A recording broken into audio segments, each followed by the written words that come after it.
7:01 p.m. and we are going to open up our meeting. So thanks everybody for coming. Can we have a roll call?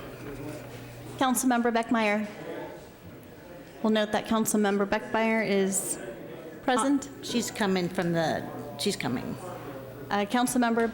Batterlass. Here. Councilmember O'Neill. Here. Mayor Pro Tem Big Stick. Present. Mayor Beer. Here. Okay, I'm going to read the land acknowledgement.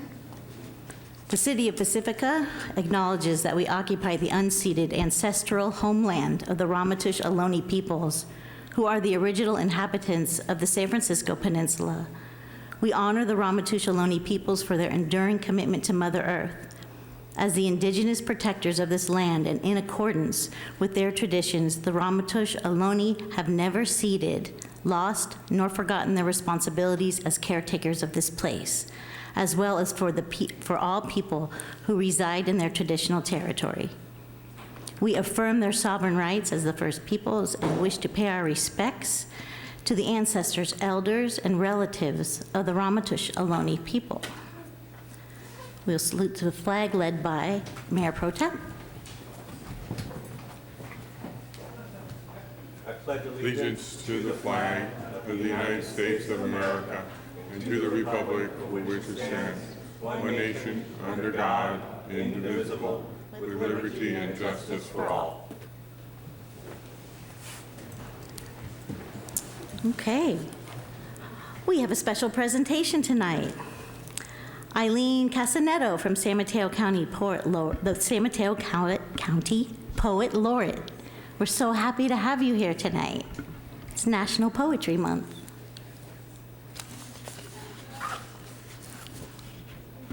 I'll go ahead and read your proclamation and then you can, accept it. I'm really glad you're here. National Poetry Month, April 2022. Whereas the Academy of American Poets established the month of April as National Poetry Month in 1996, and whereas it was proclaimed that National Poetry Month offers us a welcome opportunity not only to the unsurpassed body of literature produced by our poets in the past, but also the vitality and diversity of voices reflected in the work of today's American poetry. And whereas National Poetry Month seeks to highlight the extraordinary legacy and ongoing achievement of American poets, introduce Americans to the pleasures and benefits of reading poetry, bring poets and poetry to the public in immediate and innovative ways, make poetry an important part of our children's education, and whereas Pacifica is a city rich in history, natural beauty, and has a strong arts heritage, and whereas Pacifica recognized the importance of poetry in our community in 2003 by appointing its first poet laureate, Rod Clark, a natural poet with deep appreciation of human behavior, able to highlight our foibles and our moments of elegance with a pen full of wit and heart full of might.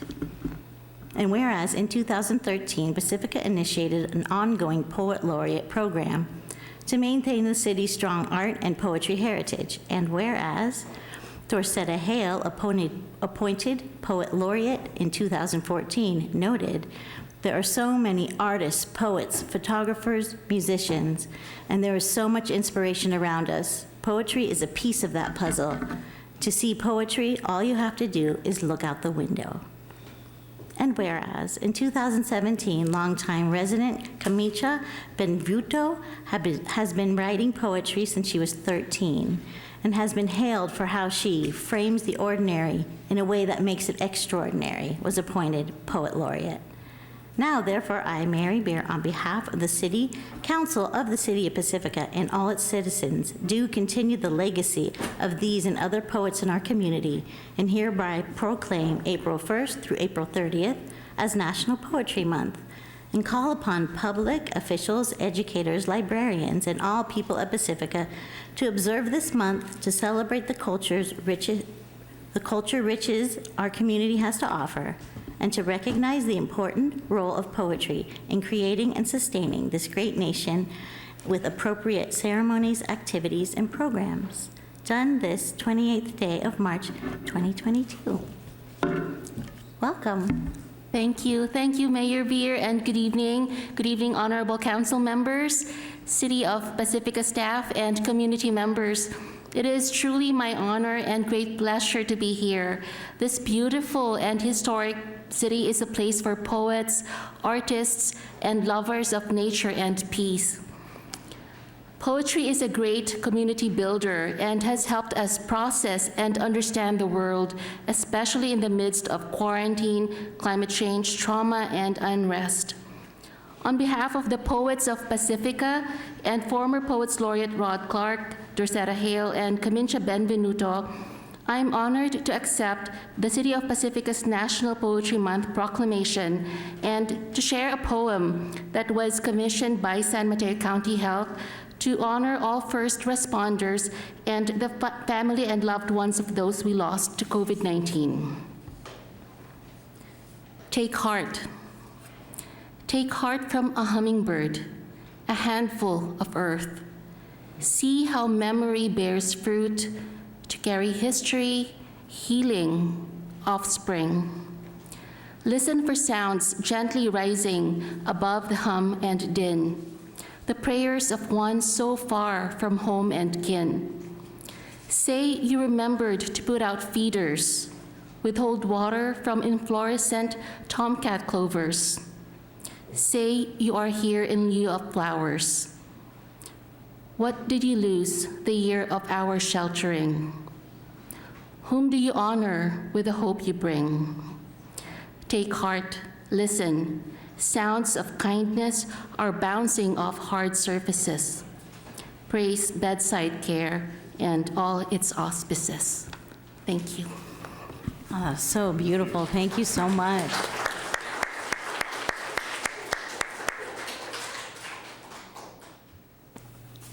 Should I bring it down to her? Yeah.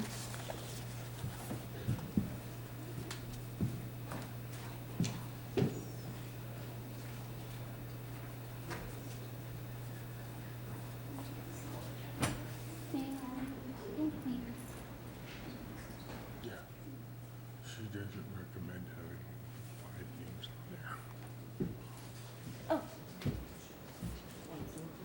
Okay. Would you like to take a picture?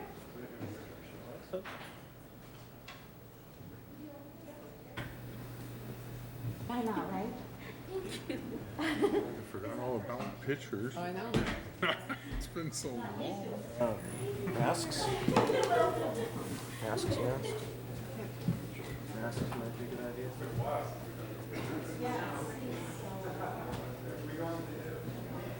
It's been 2 years.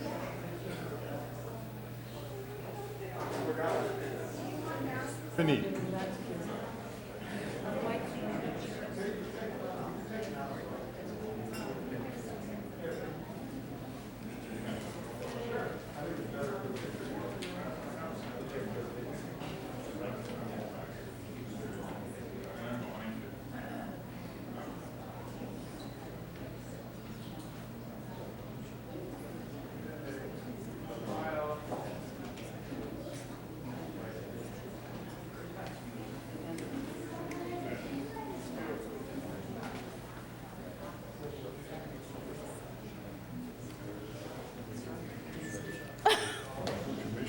Committees to bring them. Do you really need them?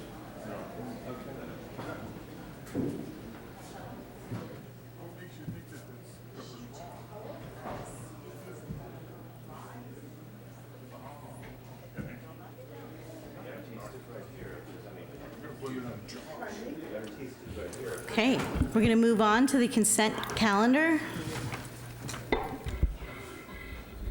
Do any council members wish to pull something from the consent calendar this evening? Nope.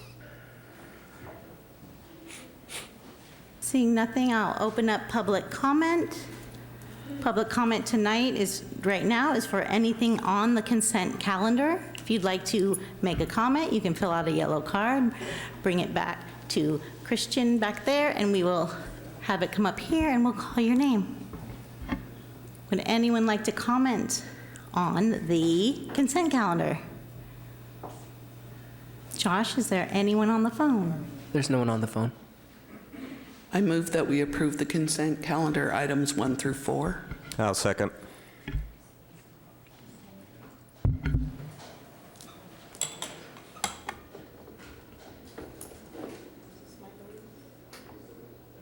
This is my voting, isn't it? Oh, you just voted yes? Now I'll vote. Thank you. The consent calendar items 1 through 4 passed unanimously.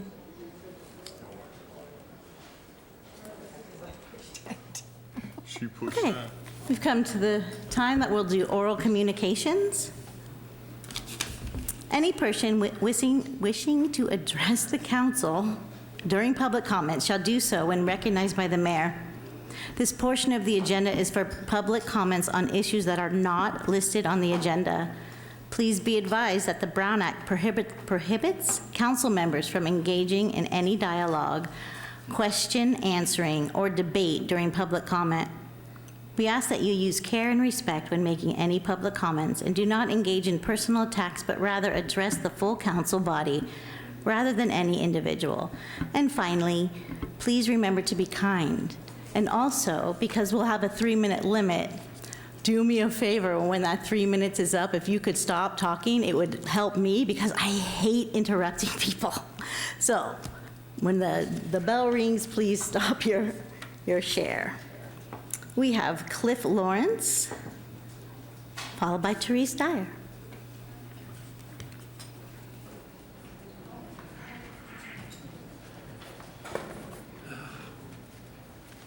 Good evening. Well, it was my pleasure to address you on Saturday. I need to come back with a correction to something I made. It turns out HBD itself is not going to expire, but there's a thing called the Growth Control Ordinance. It does have a termination date on it, June 30th of this year. And there's some relationship between the two of them, and they're probably a little out of date and out of sync with our housing element and such, but that's going to need some attention. And we hope that that gets on your heavy calendar of work. Sorry about that, just something else, pile something else out. But thank you again, and again, I thank you for your service, very much appreciated. Thank you so much. Therese Dyer, followed by Christine Bowles.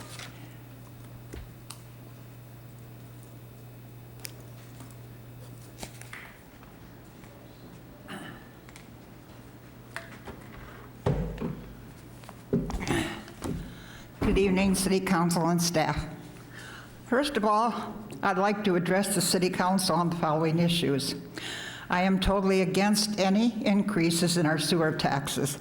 With gas at $6 a gallon and inflation, if you put it on the ballot, it wouldn't pass anyway. It would be a waste of taxpayers' money. Reading the local paper is a little confusing. In one column, you have mid-year budget report. Shows more money. Wow, good for that. And yet we plan on spending $11 million on a civic center and replacing the chambers here with new rugs, and it looks perfectly good to me. And artwork, which I don't know if you're going to purchase it from our local artists or are they just going to put them on the wall and put for sale? That's what I'd like to know, and I have no objection to that. The public records show I should be more specific. Well, my one question was, how much money have we spent on consultants in the last 7 years? Because you have to keep your records for 7 years.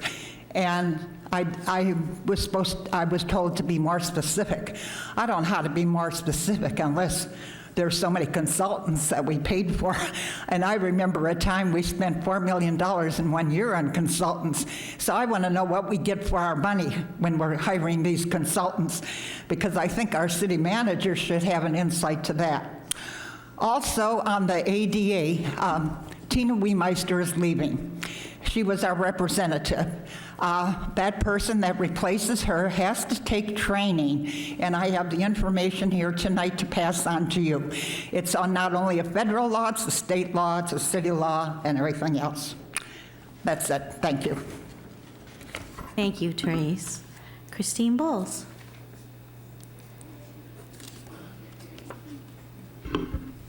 Good evening, Mayor Pierre and City Council. This is Christine Bowles. I'm a resident of the Manor District. First of all, I'll just add a little bit to what Cliff just said. So, yes, it's the growth control ordinance that is set to expire on June 30th of this year. And like you said, there's some housing limitations that probably aren't legal now anymore with the new state laws. But the other thing that's in that ordinance is that parcels that are zoned A for agriculture or parcels that are in HPD cannot be taken out of those zoning without a vote of the people. And that's what's really on the line here that we want to ask you all to review and bring up for public discussion again, because those are very important to us to maintain our open spaces and little agriculture land that we have left. Secondly, I've been hearing some talk in the community about some thoughts council members have about the current general plan draft, and in particular, the lack of fire maps. And I just want to encourage you all again to review the letter that I sent in, because I did speak with a scientist at CAL FIRE. And while they are presently working on new maps in local responsibility areas, he gave me links to current maps that we should be using now. So there's no reason for those to be blank. We have data that we should be incorporating, and then have information that to say that it should be looked at and updated again when CAL FIRE reissues that new data and information. And I'm just going to bring this up now again. We're going to talk later about a project that's in high landslide hazard areas. And again, that is not in our current general plan. We don't have any of those maps now for the planning department to use. And in these new drafts, they show no historic landslides anywhere north of Sharp Park, which is not correct. And I've written a letter about that as well. So I just encourage you that we really do need to revise these documents and give our planning staff the tools they need to really properly review projects. And then finally, it's almost April, it's Earth Month, and I want to announce that my husband Bob and I are going to be organizing tours of our all-electric net zero energy house and of our garden that won the Water District's WaterWise design contest. So those are coming up in April and May, and I'll be getting dates and sign-up information out. Thank you. Thank you. If anyone would like to do an oral communication by phone, you can dial in at 650-898-6965, conference number 383-609-442. Anybody on the phones? No people on the phone, Mayor Beer. Okay. Last call for public comment. Okay, we'll close public comment. And we'll go to council communications. Who would like to go first?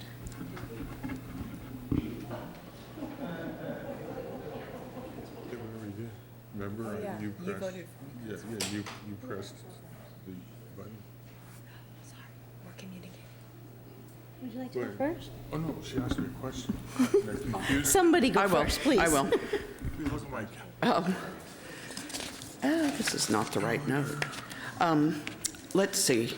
I attended the flood sea level rise meeting today, and they talked about a project that's being done in Burlingame and Millbrae, to which the state is going to start it for them, but they have to finish, and that was an interesting topic because some of the cities aren't sure they can finish the project. I went to a local government forum to talk about state issues. They mainly talked about redistricting. We know all about that already.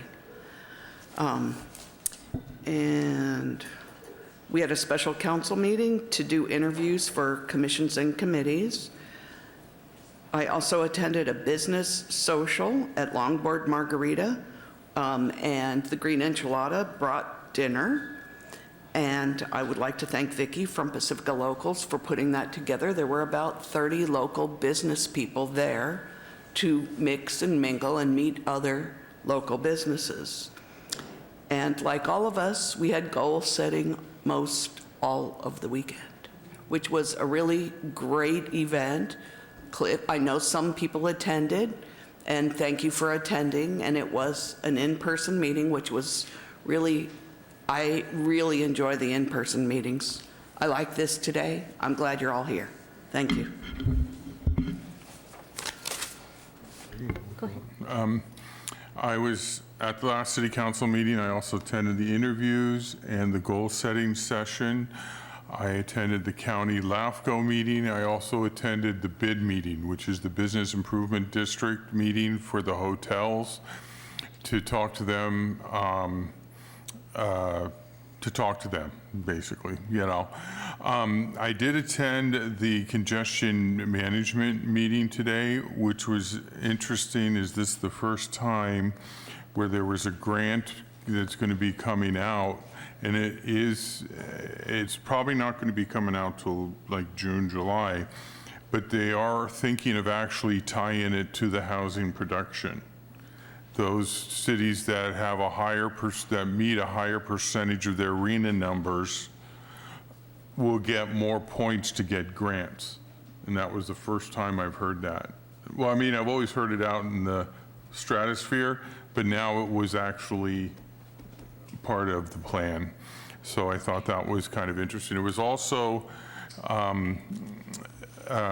it's something there, I'll have to get the slide and I'm going to forward it to the city manager, about grants for stormwater control and flood control that might be coming out. But it is going to be one of the points in that, there's like 110 points possible, and you will get bonus points for housing production. So I just kind of wanted to put that out there on the table for everybody. And the good news is we are moving, the high school district is, May 1st is the target date for people to move into the housing project for the employees of the district, something the voters of the Jefferson High School District passed as a bond.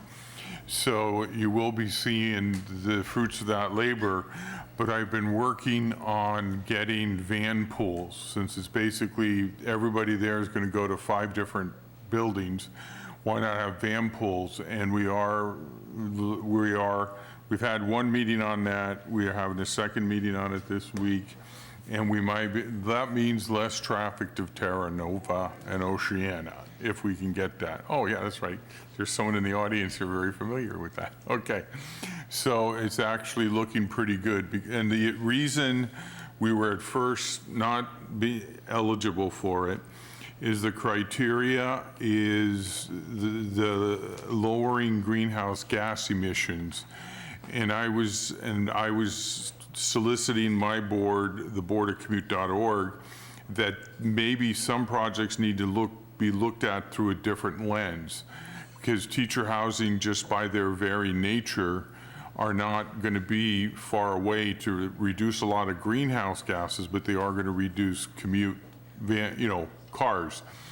And with the Jefferson High School District opening, the Jefferson Elementary School District is actually building about half a mile away from the other housing project. Pacifica is hoping to turn the first shovel this year, and Half Moon Bay has just signed a contract to try to see where they can put employee housing there. And Crestmore, I guess, was just recently sold in San Bruno, and there's going to be a teacher housing contingent there. That the one we have going here at Jefferson High School District, we actually might have a shot at being the model for the 26 school districts in San Mateo County. So I'm kind of excited about that and looking at that. And the airplanes have changed their route a little bit more. The city manager and I, maybe he can update us. I don't exactly know on the status of them. Yeah, the FAA just doesn't want to come and meet the public is basically what it is. So anyhow, that's everything I have. And yeah, Fog Fest is back this year. Councilmember Beckmeyer? Yes. Oh, sorry. Yes. I didn't think I did anything until I started making a list, and then I went, oh my God, no wonder I'm so tired. So I attended the Resource Management and Climate Protection Committee meeting on the 16th of March, and it was very informative. There were more details about the laundry to landscape project that is going, more details will be coming forward once it's funded, but it will be a program where you can have some of your gray water from your washing machine rerouted into underground garden. It sounds like someone in the community who's going to be having tours in April might be doing something like that already. So we'll have some interest there. I'll be sure to keep you apprised about that. I attended the Coastal Cities Group meeting, and one of the interesting developments there is the League of California Cities has assigned an attorney to work with that group as we zero in on some of the more sticky issues within the Coastal Act. And so we met her, and that was very beneficial. There's an, in the zone that's north of the one I represent, all the way up in Fort Bragg, there's an issue going on right now with, do you know the skunk train? Yep. The skunk train has, is a railroad, but under the federal railway laws, it is claiming it doesn't need to have any of its projects reviewed by the Coastal Commission because it's federal transportation. So the debate is, and the concern is on the part of Fort Bragg, they're like us, trying to develop a visitor-serving economy, and the parcel of land that they have all kinds of plans for, they're now, it's completely off the table because the skunk train acquired it.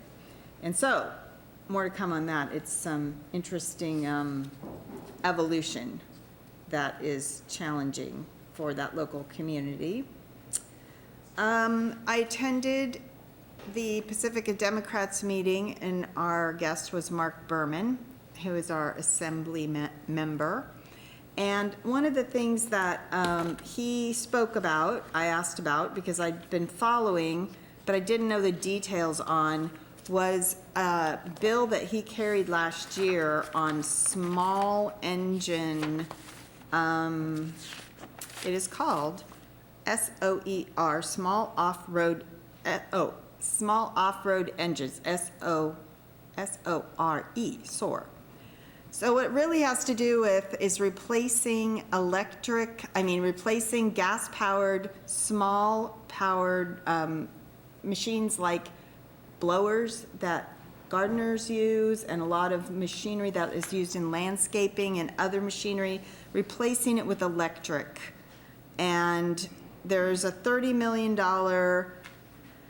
allocation that is set aside. The California Air Resources Board is developing a rebate program for those small operators to be able to replace their equipment with new equipment. There's some challenges. It's hard to have enough batteries to carry you through the day, and as the same way that the fossil fuels carry you through the day, so there's a lot to be worked out, and so that won't actually take effect. That law won't take effect till January 1st of 2024, but we'll keep an eye on the grant program because there may be some local businesses that would like to apply. Of course, I attended the committee and commission interviews and our council goal setting, which was a day and a half Friday afternoon and all day Saturday this last weekend. And the weekend before that, I had the opportunity to participate in an art class in Sharp Park at 731 Designs Art Gallery. And it was in the back area. It was so wonderful. It was right the day after it rained, and it was just a beautiful spot. There were tons of people out and about in Sharp Park, and I was really happy to see so much activity and so much vibrancy there. So that was really fun. look forward to doing that more. And that's all I have. Thank you. Hi, everybody.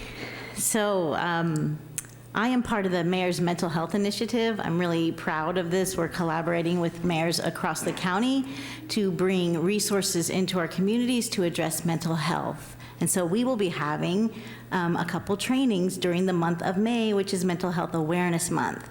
We'll be doing some mental health first aid training, and we're really lucky because the county has offered to pay for that and pay for the trainers. So look for that and feel free to join us. Okay, let's see. I went to the open space meeting. I want to thank open space folks for coming to the goal setting event that we had over the weekend. I went to the Pacifica Hot Rods monthly meetup. You guys should check that out too. It was really, really fun. Committee and commission interviews. Oh, and one thing that is really great. So I am part of the CCAG Bike and Pedestrian Committee, and we approved a project for Pacifica for Palmetto and Esplanade bike and ped improvements along Palmetto and Esplanade. Our very own Ryan Marquez, put the project together, and we were awarded $335,160 to do all that work. So, yay! I know the folks in Manor and along Esplanade will be happy to know that. We'll be doing some work out there. I attended at the Pacifica Coastside Museum yesterday the history of the Pacifica Tribune. There was a panel discussion with Horace Hinshaw and Clay Lambert, who is the current editor of the Tribune, and it was really wonderful to kind of remember. It brought me back, right, to my childhood when I would go around with my buddies and, on our paper route on Wednesday mornings. And, the Tribune's been a part of all of our lives for a very long time, and it's changed hands a couple times.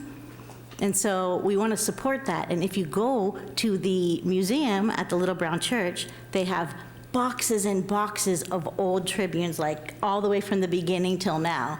And there's plenty of them to go, you can go through them, and it's really awesome. So that was great, and I want to thank the Pacifica Historical Society for always making sure we don't forget our history. We had a beautiful goal-setting experience. Goal-setting experience was 2 days. We had a kind of a retreat style. So on Friday, we did team building with each other. We had a facilitator who came in.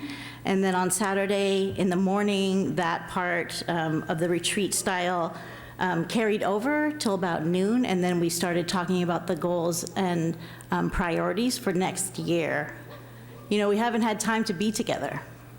And so to have the opportunity to really dig deep, share with each other like how we've been feeling over the past couple years and what we've been dealing with, and how we're dealing with pressure, and how we can take care of each other, and how we can take care of our community.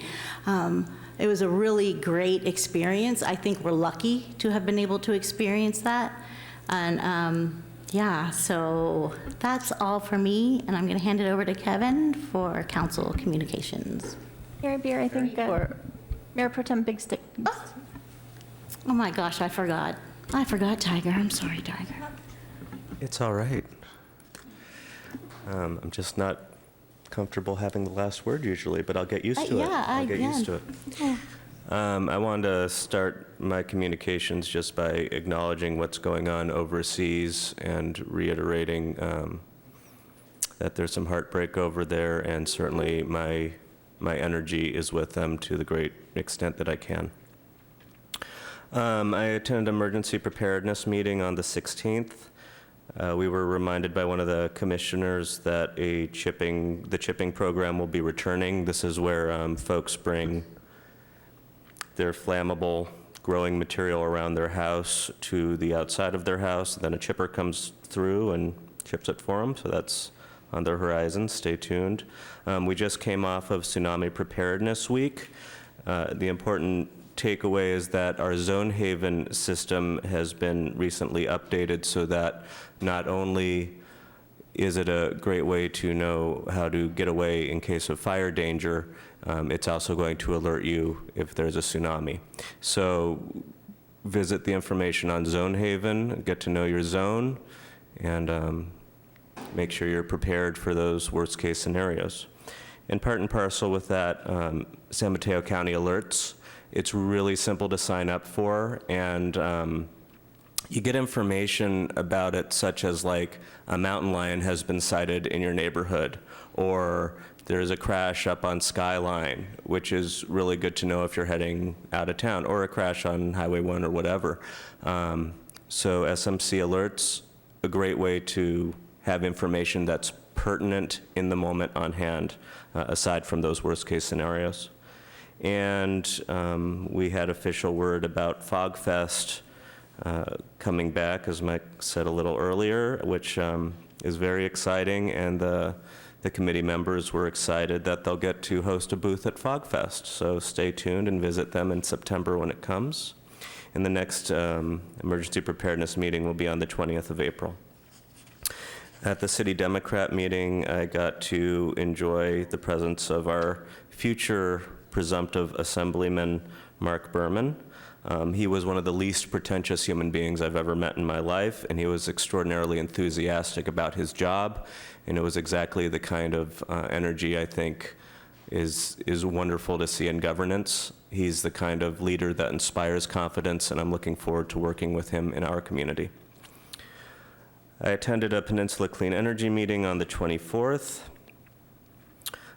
We added what is known as the Second Imperial Geothermal Company project to our portfolio. It adds about 5.5% of the energy needs toward the 19 megawatts we're trying to establish to be 24/7 clean. That project's going to start on the 1st of the coming year. It's, as the name implies, coming out of Imperial County. It was a $275 million allocation over 15 years.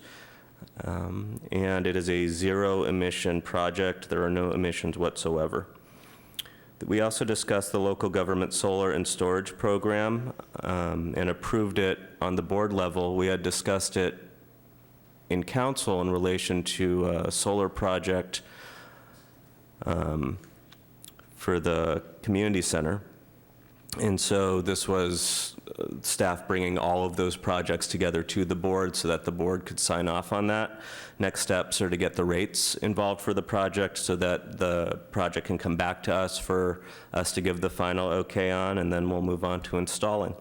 And the 28th of April will be the next PCE meeting. I also was on the call for the One Shoreline meeting with Councilmember Vaterlaus. And I was struck by this Millbrae-Burlingame Shoreline Protection Project being apparently the largest sea level rise project in the state aside from Highway 37. So it really is quite impressive just to watch them begin to get the plans prepared for what ultimately will protecting them on the bay side. In more local news, Lucky's narrowly averted a strike the other day and apparently have come to some form of agreement, which I'll know more about in the coming week, but more to the point, our company, Safeway, has hired a new negotiator, and the union tells me that negotiations are actually looking hopeful. So while there's been murmurs that Safeway in our community might be authorizing a strike vote soon, maybe not, we'll see. And goal setting, I got to enjoy with my fellow council members and staff on Friday and Saturday. And there's no soundbite I can offer you to tell you how healing it was to spend time doing development work with my co-council members, reestablishing the fullness of what I think our strength is, which is how much respect and admiration we have for each other. And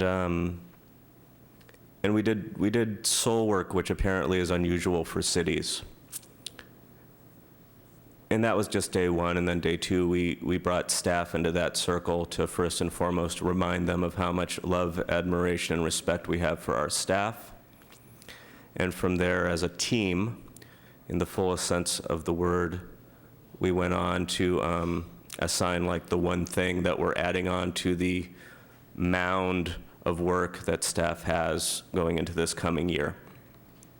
So it was frankly a healing exercise, and simultaneous we got to hear from the community and factor into our approaches to various community concerns, what we're going to be doing about it, and we'll get into the particulars as time goes on.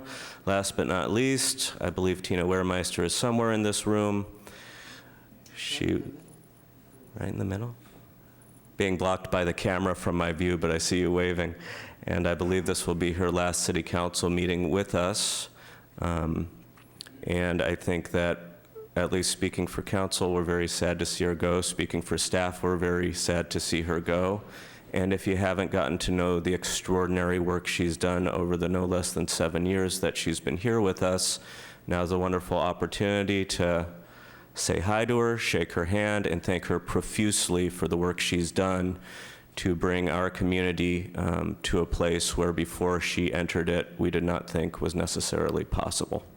Thank you.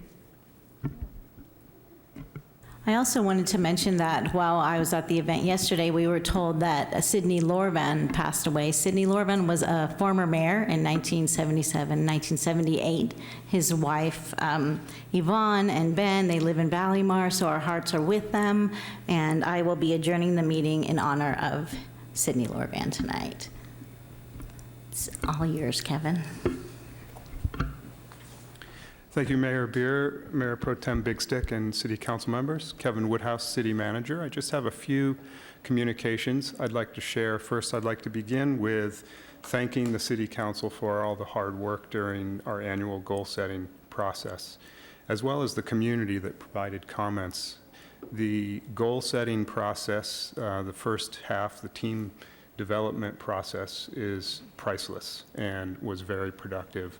And then the half about setting priorities is extremely valuable. It was extremely productive and instructive, and it really kicks off the budget process and budget development process for the next fiscal year. So from this point, we'll be processing the information coming out of goal setting, bringing it forward to the City Council in April for adoption of the City Council goals.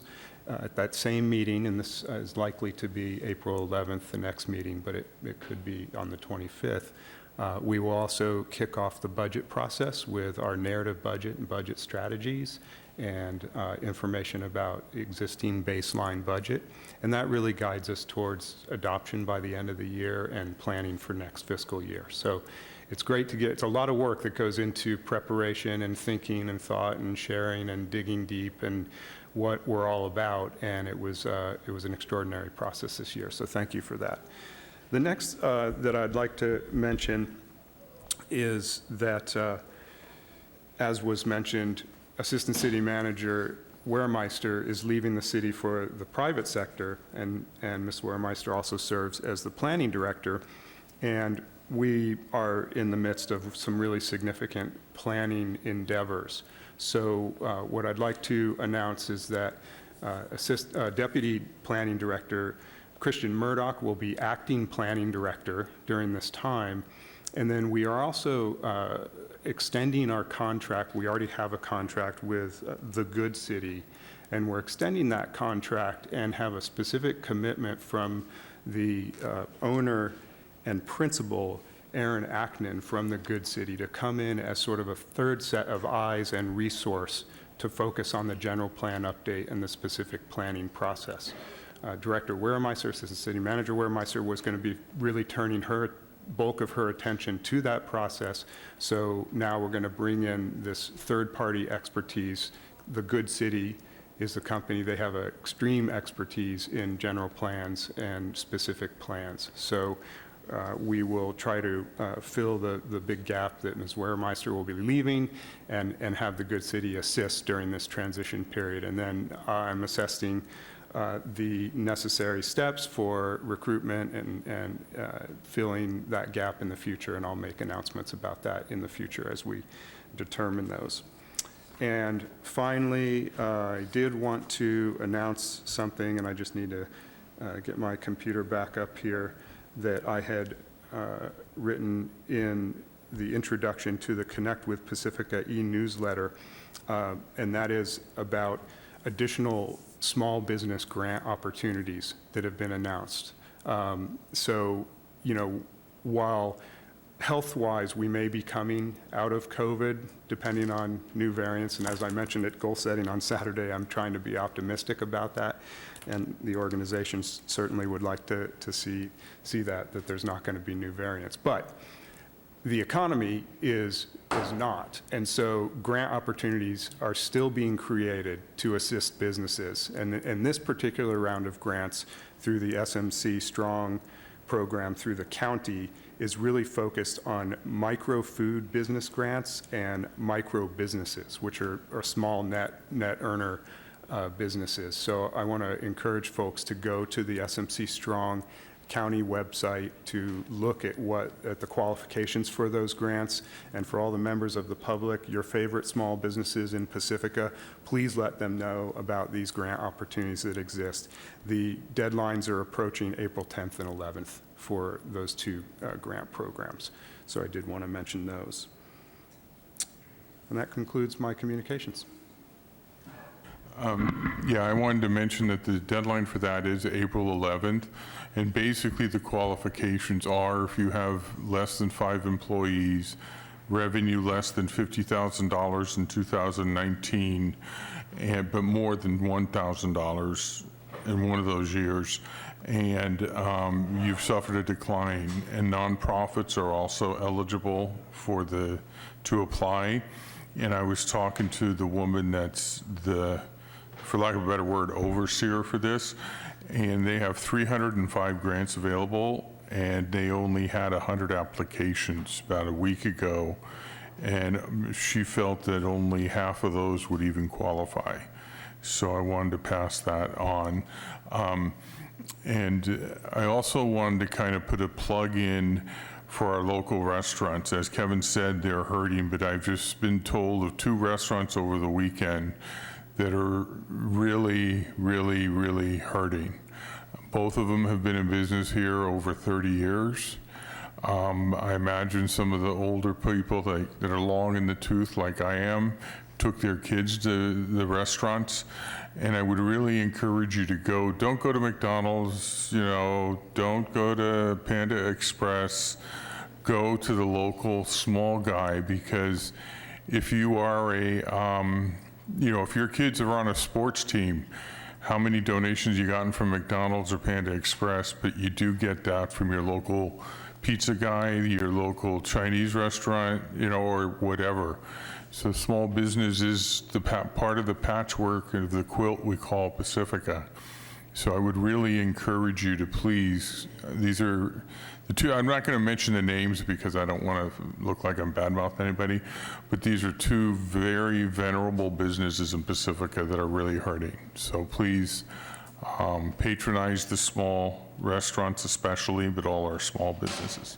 70% of the money that you spend in a small business is the money multiplier effect recycled back in Pacifica. If you spend it at Safeway or McDonald's, it's only 30%. That's a study from a college back in Massachusetts. So I just wanted to reiterate what Kevin had said. Thank you. City Attorney, I have a question for you.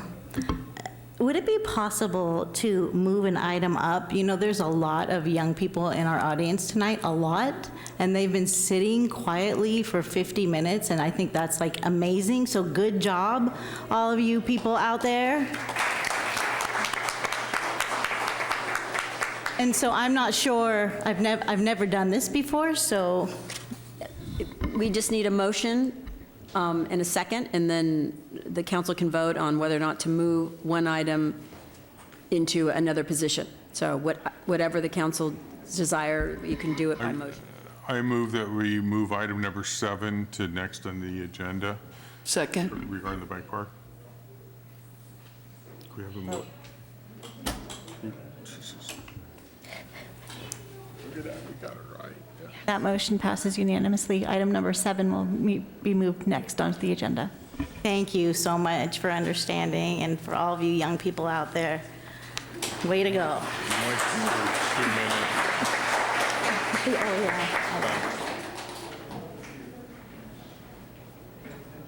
Sorry. Sorry, Christian. sorry, Mike. Well, he's got young ones, he knows.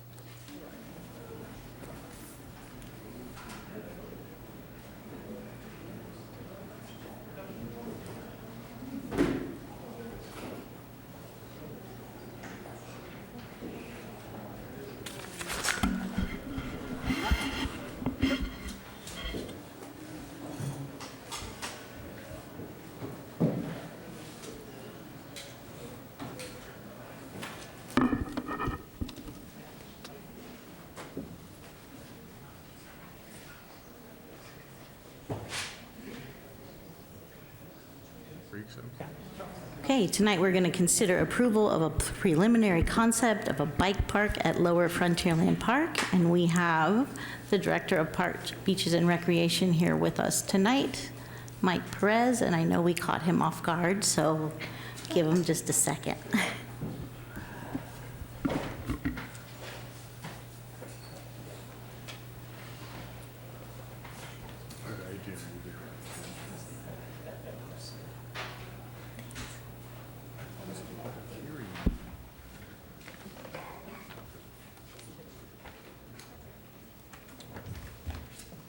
See the remote anywhere? Aha.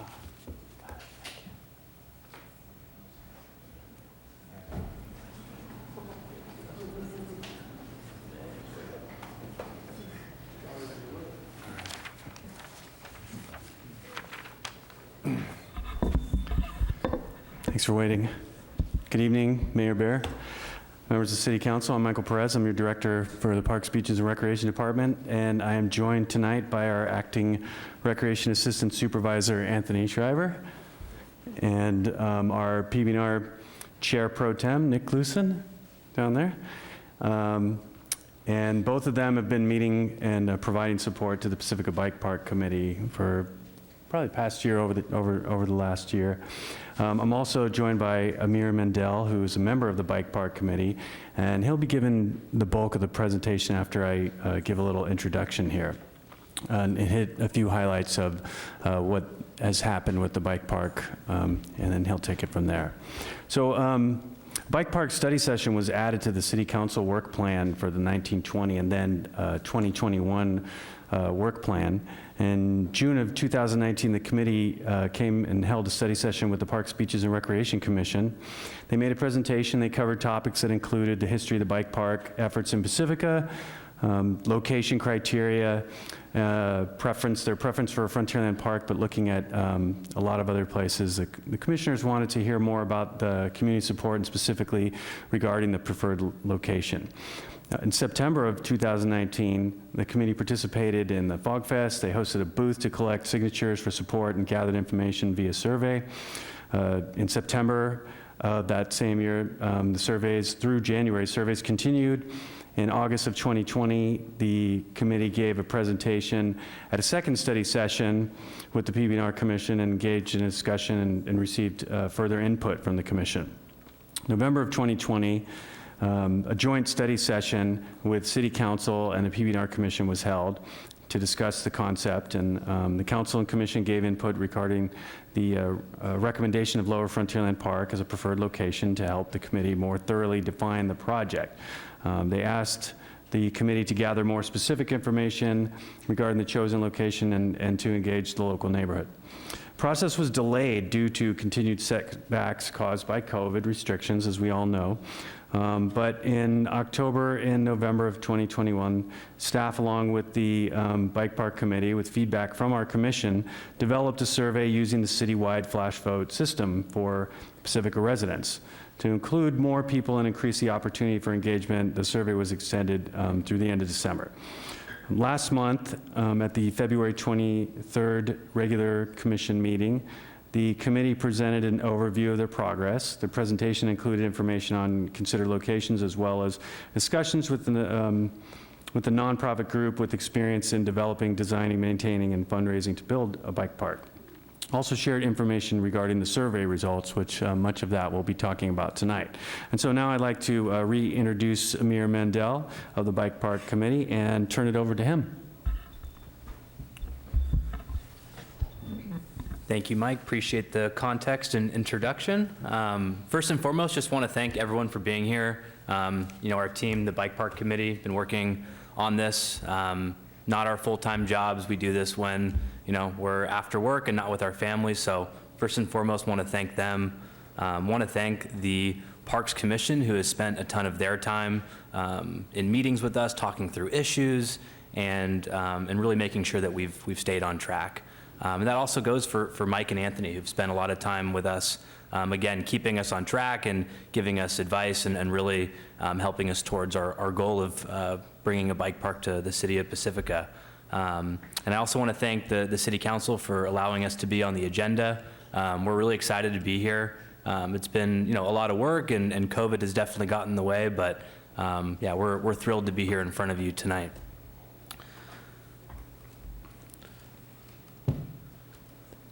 So to echo some of Mike's points, and we have met with you through the previous study session, and I know we've had conversations with several of you, throughout the last couple years. But the Pacifica Bike Park Committee, we actually received our 501c3 status with the federal government and with the state of California. So we are an official tax-exempt entity. As Mike said, we have not only surveyed residents surrounding Frontierland neighborhood and participated in the official flash vote survey, but we also did a ton of outreach and have done non-scientific surveys throughout the city and have gathered a lot of input from the community. We've participated in local events such as the Pefathon, Fog Fest, various other non-local activities as well. We've researched and visited all possible locations for this bike park. We're going to talk about 3 today and why we feel Frontierland is the best location for the bike park. But to be very clear, it wasn't limited to those 3. Throughout the last several years, we have explored any and all possible locations. We've also met with another nonprofit that's local to Northern California here, Santa Cruz Mountains Trail Stewardship. I've met with them several times and are working towards a potential partnership with them. For a little bit of context, they build bike parks professionally. They build bike parks in Santa Cruz County, and they're venturing into San Mateo and Santa Clara County as well. So they're a wealth of knowledge when it comes to actually doing this from point A to point B, and they've been a tremendous resource for us as well.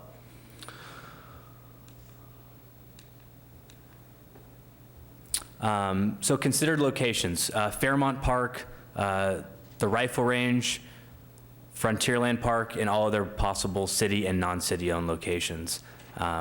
We've researched them, we've talked about the pros and cons, and we've gone to the Parks Commission with that information.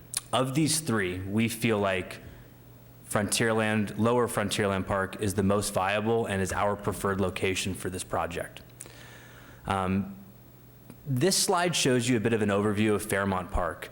And it's important to note when looking at the overview here, there are a lot of pros and cons, but one thing that is missing from this, and is important to remember, is with Fairmont Park, as you can see, all that green space around the parking lot and the play structure is all usable park space, meaning families have picnics there, kids run around and play games.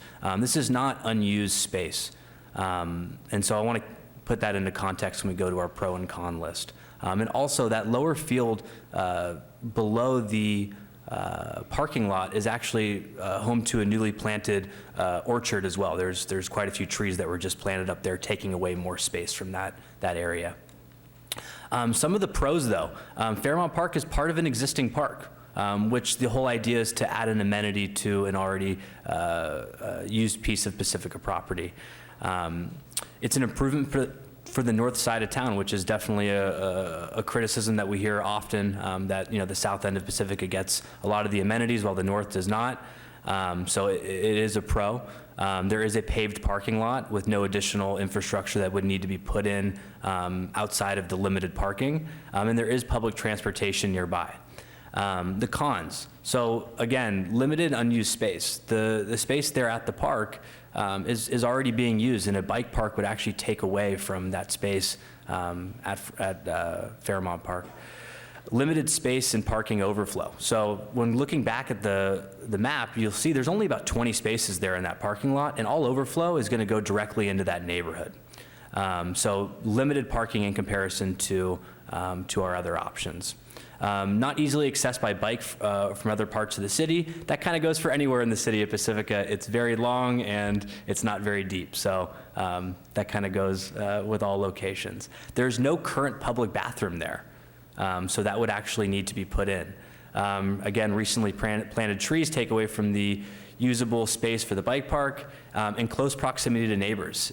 It borders the fence directly on people's backyards, which is vastly different than Lower Frontierland Park when we get to that overview. Sharp Park Rifle Range. This is an unbelievable piece of property that is within our city borders. Unfortunately, we don't own it, and also unfortunately, the city of San Francisco, rather than mitigating the contamination of lead from the old rifle range, capped it and left it. So currently we are sitting on essentially an unusable piece of property because it was never properly mitigated. It's a real shame. It's beautiful. This would actually be really our #1 location if it made economic sense, or we thought that it was feasible within what we think we can fundraise and do. Pros, Midtown, it's not on the south, it's not on the north, it's really smack dab in the middle. The amount of space is unbelievable. We could do so much more than we could with any other location. There's an ability to phase for expansion, and also it's a great opportunity to improve relationship with San Francisco, which, as we all know, holds a lot of land here in our city. So some of the cons, like I mentioned, the mitigation of the lead was never done, so we don't know the full cost, but we know that it would be an extensive project to just make the land usable. And bringing in substantial infrastructure would be necessary to make this happen, meaning parking lot, things of that nature, because it's not really part of an existing park or city amenity. It's just currently home to the San Francisco Archers. Limited visibility and remote location. It is close to the highway, but it's not surrounding neighborhood or a park where people are often patrolling, like the police, for example.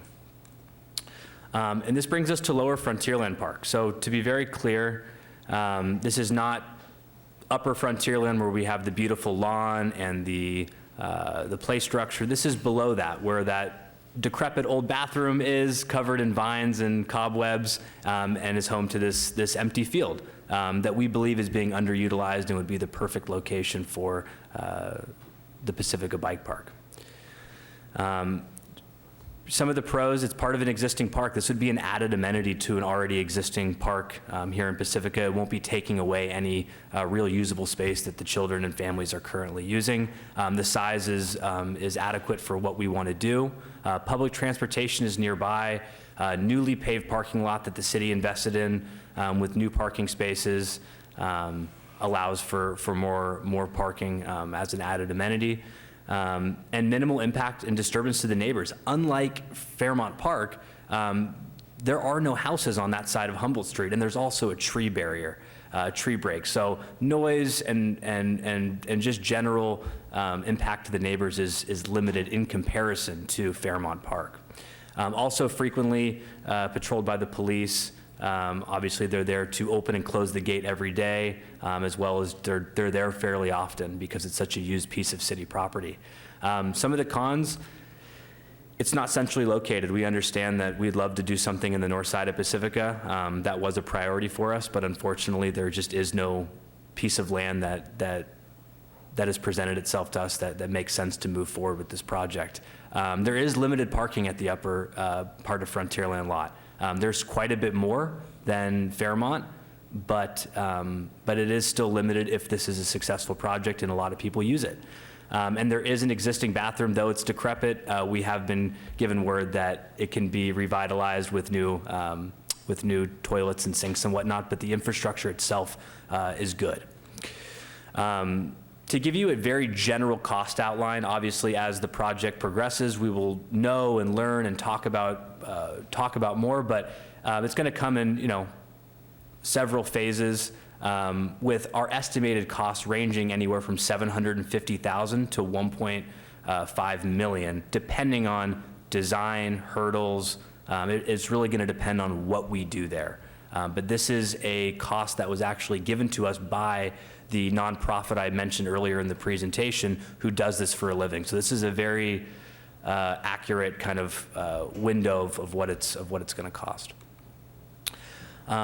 Jumping into the flash vote survey. So for everyone that doesn't know the flash vote survey, it's a pretty neat tool the city uses. It takes a representational population size of the city and it's able to kind of show us how the city as a whole looks at these issues. We not only did that, but we also reached out directly to the residents of that neighborhood of Lower Frontierland within 1 mile radius. So there is those folks incorporated in this survey. As you can see, over 50%, almost 50% are using their bicycles, more than a few times. Not at all is 30%. So there is quite a few folks in the city of Pacifica currently using their bicycles. If this was built, if the bicycle park is expected to be about half dirt features and half paved, with features of all ages and abilities, it would be open in the morning and closed and shut sundown. Is there a bicycle park at Frontierland Park? Do you think you or a member of your family would use it? Sorry, the screen's a little bit blurry. And we can see that over 38% is definitely. So a large portion of our population is definitely going to use this park. Question 3. So these are about concerns, so very important to get feedback from the community on things that they think, oh, thank you,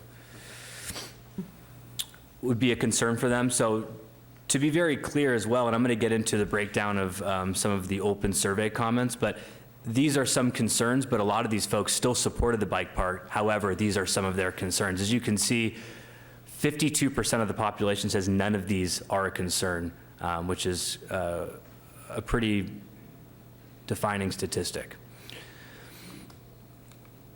I apologize for this slide. I couldn't fit everything on there without typing it up. But essentially, people were given the option to click true if, on each one of these different questions. As you can see, I think a bicycle park would be a good thing for the city of Pacifica. Over 78% of respondents, voted favorably to that, with only 3% saying that it would be a bad thing for Pacifica.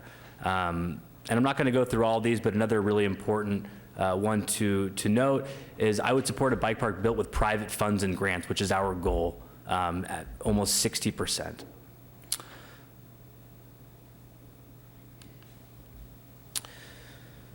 So during the flash vote, we gave the option to have a fill in the blank section so people could express their opinions that wasn't confined to the multiple choice answers. And to be very, very clear about this, 50% of those comments were in general support of the project.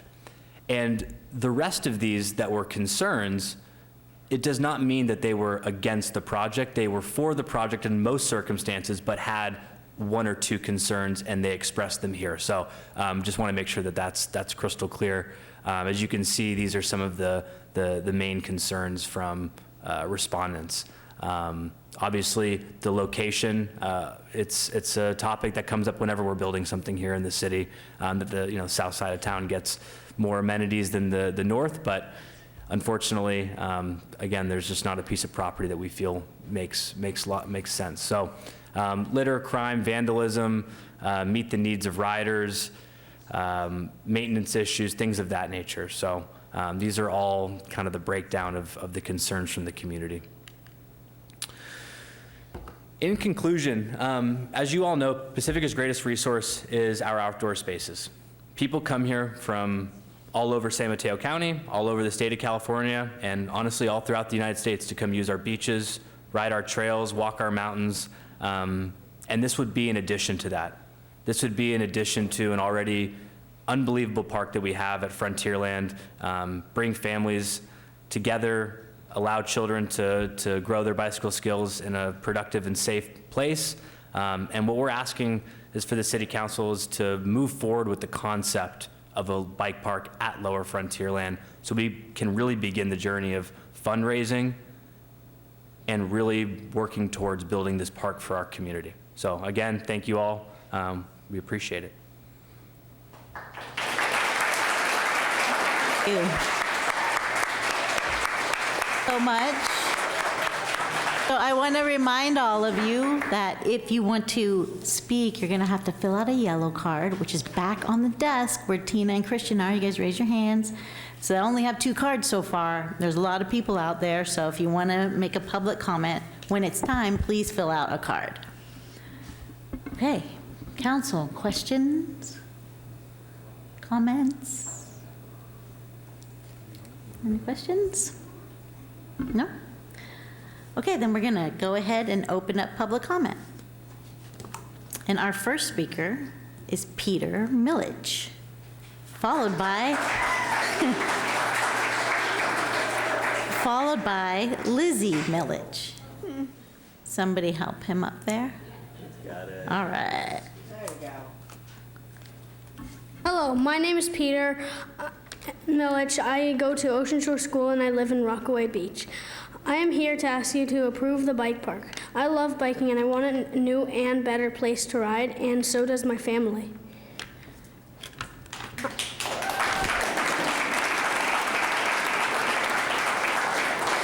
I know it's exciting to clap, but we might want to keep it down just a teeny little bit so we can move through it faster. Lizzie, it's your turn.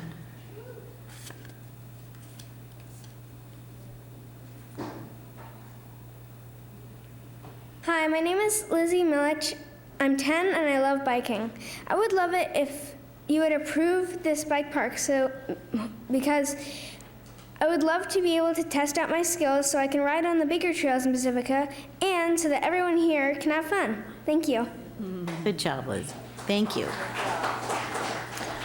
See, there's a couple cards coming up now. We have one, Aaron Rent. I'm sorry if I said your last name wrong, but you can correct me.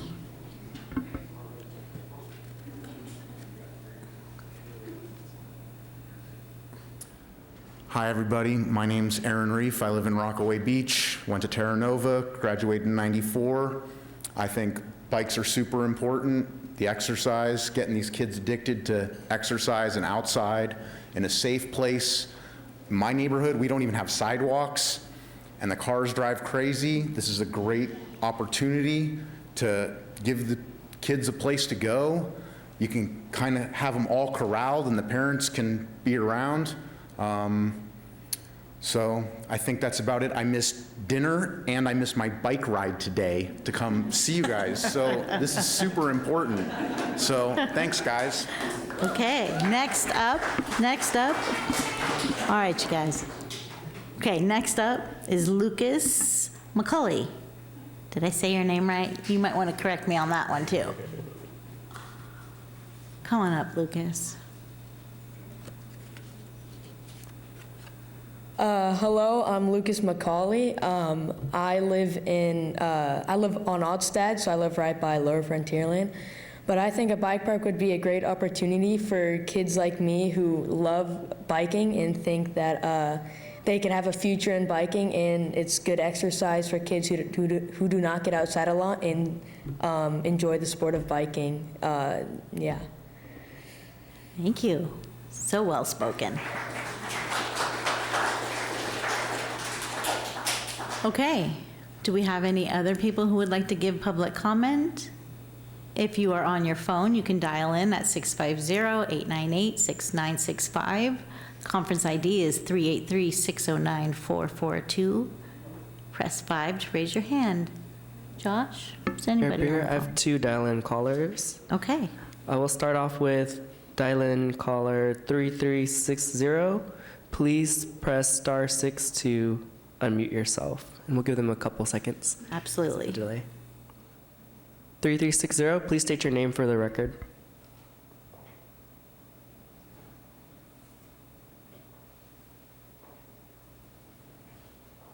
There's a delay, just so you know, so we're going to wait.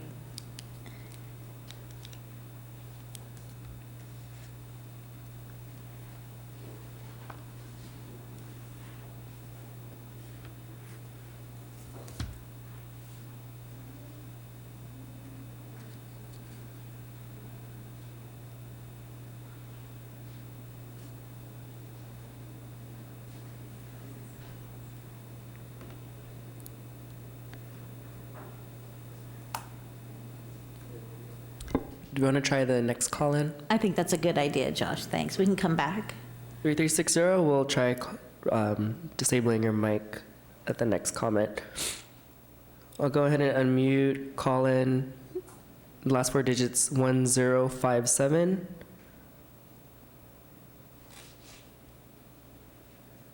I believe if people turn off all their screens, right, while they're on their phone, that it's a faster connection. Is that right, Josh? If they were to listen through the phone, it would be real time versus if they were listening on the television.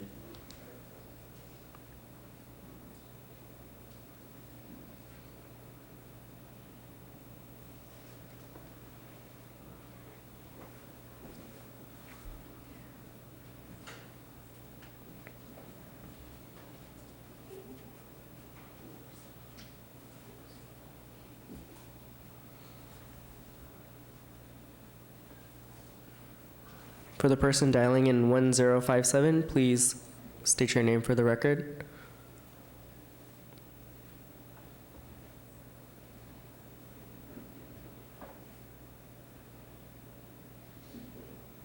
You can try unmuting yourself, pressing *6.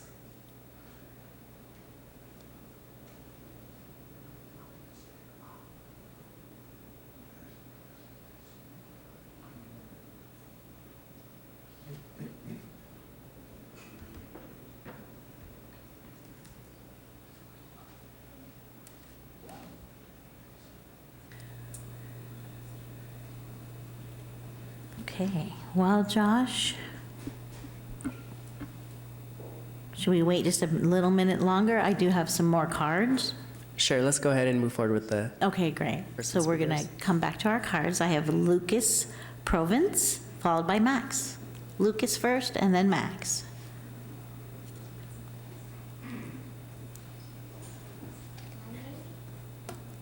My name is Lucas, and I want a bike park. And I am in 2nd grade. Thank you, Lucas, so much. Max, followed by Ryan.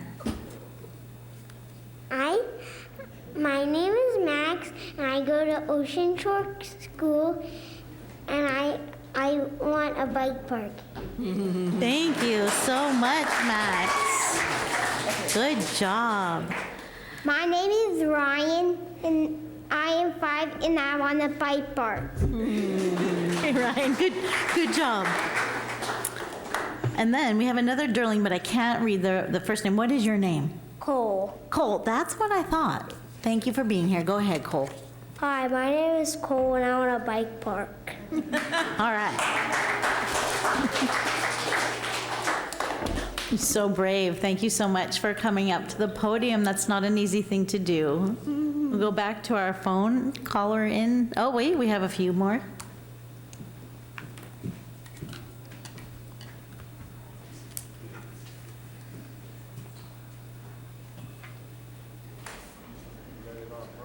Okay, we have Aaron Lee, followed by William.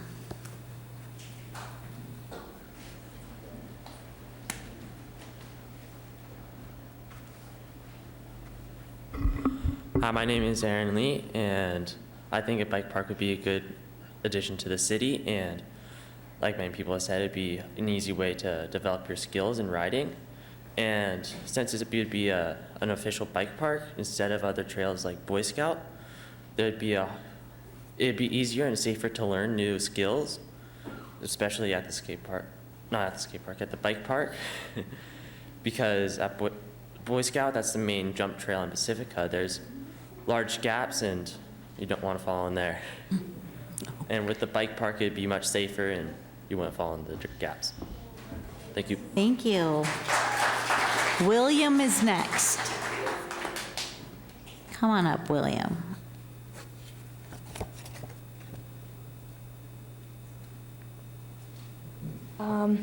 Hi, my name is William McCauley. I want a bike park so we can like ride and we don't have to drive 4 hours away to like Truckee Bike Park, like where the good bike parks are. That's it. All right. Thank you so much. Okay, we're going to go back to our phone callers. Okay, let's try our caller in the last 4 digits, 1057. Please press *6 to unmute yourself. 1057.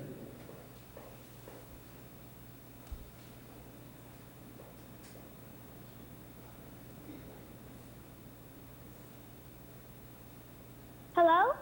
Hello. Hello, go ahead. Can you hear me? I can hear you. Go ahead. Okay. I just wanted to say that me and all of my friends, we love to ride bikes, and there's a lot of bike parks near us, but they're kind of far away. So I live a little bit like 2 minutes away from Frontierland, and I think it'd be easier to go there instead of drive like 10 minutes. Thank you so much for calling. Can you tell me your name?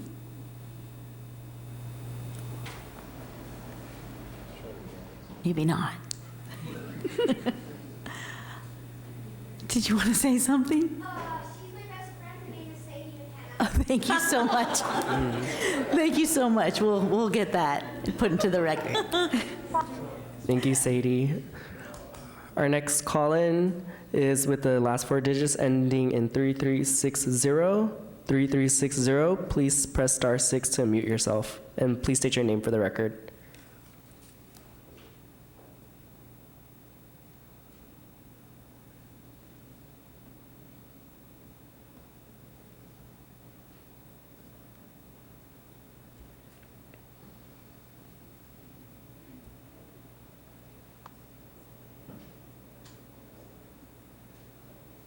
Good evening. My name is Catherine Walkler. Are you able to hear me? I am. Hi, Catherine. Hi. Oh, great. Finally, we got the phone thing for us.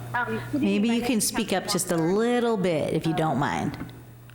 Pacifica, and I live on Yosemite Drive. Thank you, council and staff, for hearing me tonight. I want to address the agenda items about considering the approval of a preliminary concept of a bike park at Lower Frontierland Park. My family and I reside on Yosemite Drive, just across the street and up the hill a few houses from the park. So my interest is, of course, as a neighbor of the proposed bike park site, but I am also addressing you as a citizen of Pacifica. I think ideally the PB&R and City Council would propose any changes to Frontierland Park or really any other city-owned park based on a long-range vision for recreation in Pacifica in collaboration with citizen interests.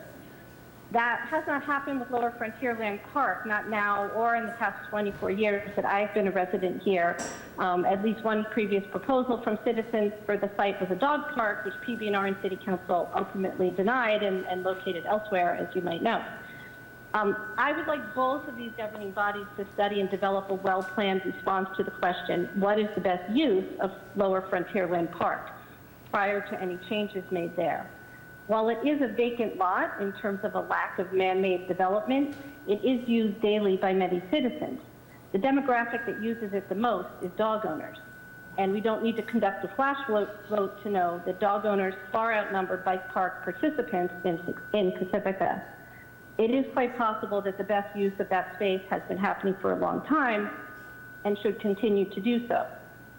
If the answer, however, is to alter it so that more people use the space, then a bike park will also not achieve that. Bike park users, and despite the numbers of people and the kids who have come out tonight, they comprise a small niche group of the total population of Pacifica. And I'm not talking about bicyclists. I'm talking about people who would go to a bike park where there are jumps and curves and hills and that sort of thing.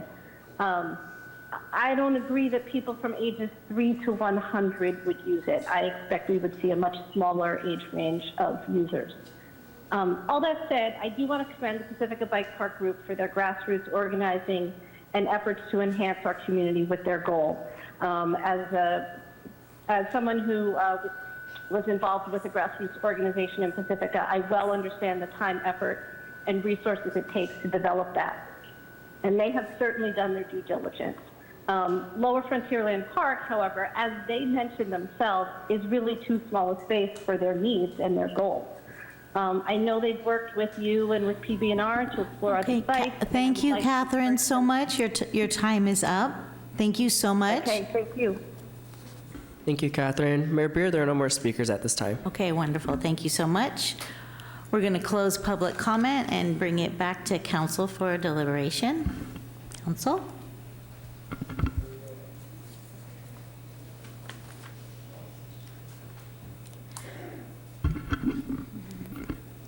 Oh, Sue V. I still like the idea of the rifle range because I just think it's ideal. It's in the middle of town. It's really easy. I see all your pros there. I get the cons. We don't own it, and that makes things difficult. So I can see that this is the next best alternative. That's it. Mayor Pro Tem. Thank you, Madam Mayor. And before I make the bulk of my comments, I'll just ask staff and committee members, maybe you want to go over that rifle range one more time, because you said it would have been your preferred choice, and I think we agree with you. It's just if you could go over one more time, very specifically, why it is that we do not think that that is an option for us. I'd appreciate it.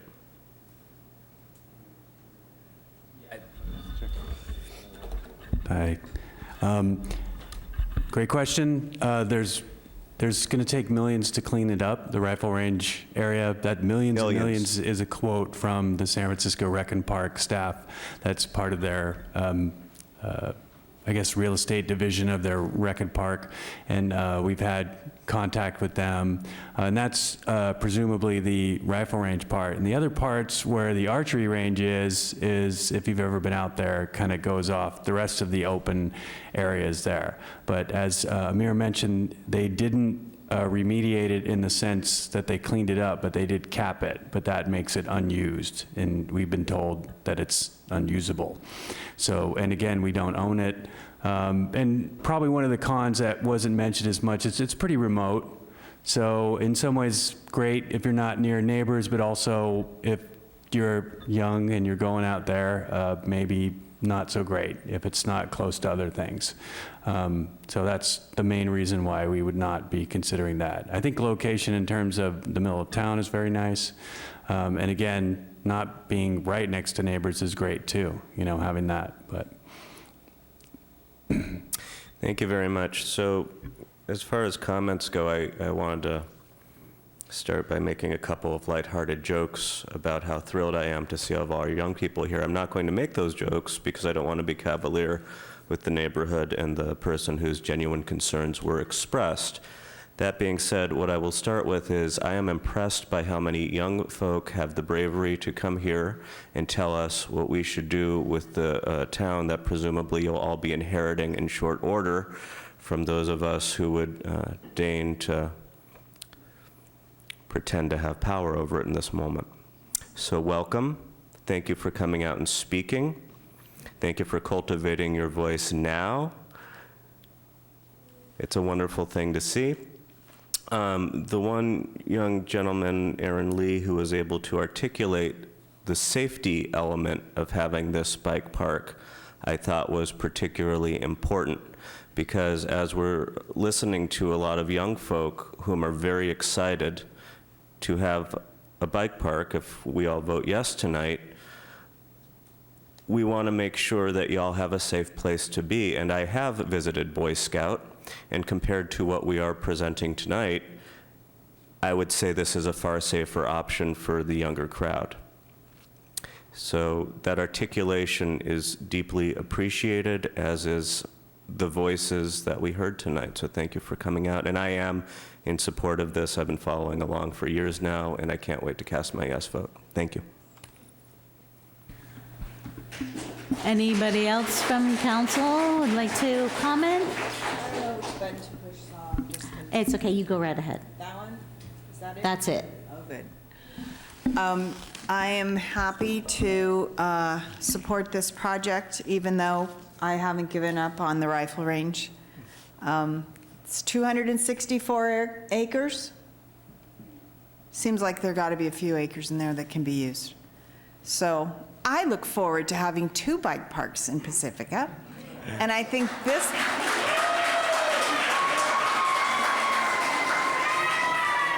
I know you're so excited, but it's really helpful if you just keep it down, because we have to get through this, okay? so I think this is a great place to start. And the last thing I'm going to say to all the young people in the audience and those listening over the airwaves is please stay engaged. This is super exciting because it's something that you really care about, but you got to stay focused on what City Council does because we do everything that affects the town. Thank you for being here. I can't really say, I was a recreation major, so I always support recreation, so I'm for the bike park, yes. My only concern, I have to admit, is it's so far back in the valley that it's, you know, I mean, you looked at city land. Was there any thought to looking at, like up on Imperial, I believe is owned by the North Coast Water District? There's a tank up there, and at the Imperial at the north end of town, Lindemar School, there's a big field there over and beyond the 4-H and the community garden, and that land is zoned agricultural. Now, there are houses closer to that, but I was just wondering if you had approached either of the other public entities that have land holdings in town, that's all.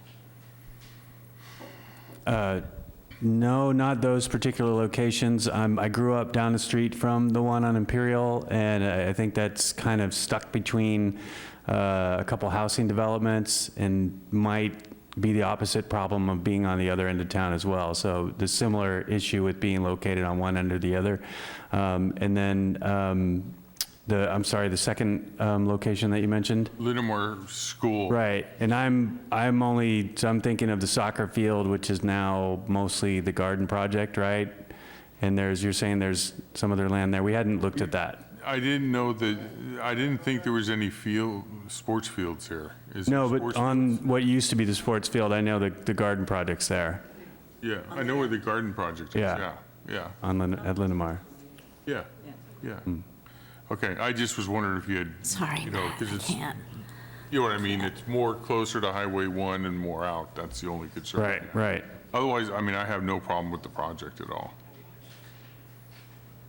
Or Sanchez Library.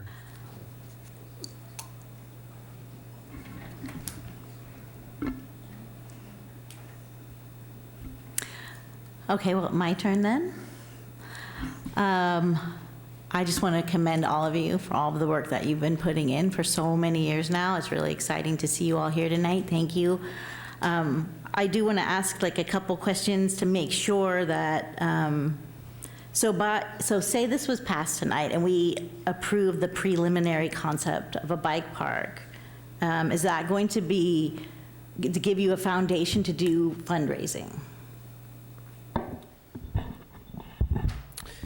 Yes, without solidifying the location, it's challenging to do a couple things.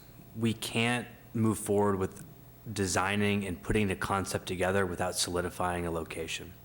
Without solidifying a location, we also cannot start to partner and work with other nonprofits to not only fundraise, but to get grants as well.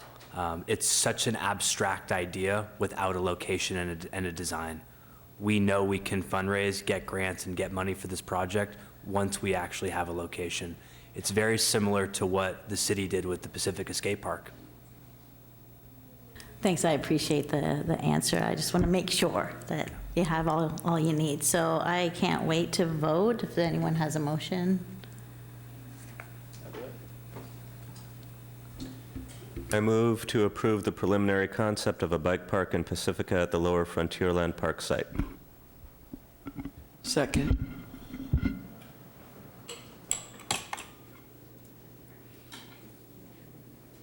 That passes unanimously. Well done, everyone. Well done. Okay, we're going to move on now. Have to move on. Thank you so much for being here, everybody. Good work.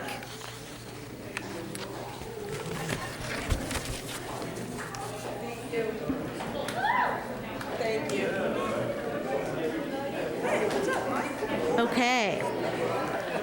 we should take a 5-minute break. 5-minute break.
To approve General Plan Amendment GPA-100-21 to change the general plan land use designation from low-density residential to very low-density residential, and introduction of an ordinance to approve rezoning RZ 201-18 and Development Plan DP-79-18 to rezone from the R1 B4 HPD zoning district to the PD HPD zoning district, and to authorize a single-family residential use filed by Matthew and Margaret Murphy.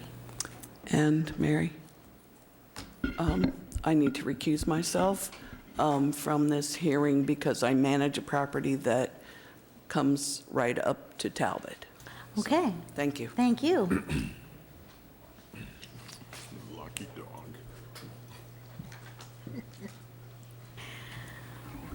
Okay, Christian Murdoch is here for us tonight. Good evening, Honorable Mayor and Council members. I'm Deputy Director of Planning, Christian Murdoch.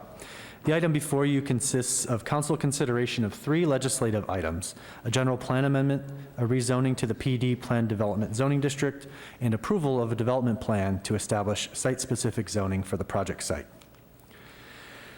The project is located at the eastern terminus of Talbot Avenue in the East Sharp Park neighborhood. The project site is slightly more than a half acre in size and is currently undeveloped except for utilities located in easements on the southern and western parts of the site, and for a portion of a driveway to access the existing single-family residence developed at 722 Talbot Avenue immediately to the south. The average slope of the project site is approximately 55%, while portions of the site are much steeper. And as you can see in the aerial photo orienting you to the area, the project site is generally in the middle with the blue-green highlight, and the Milagro Ridge GGNRA area is to the north and east, and the Grace McCarthy overlook is to the south along Sharp Park.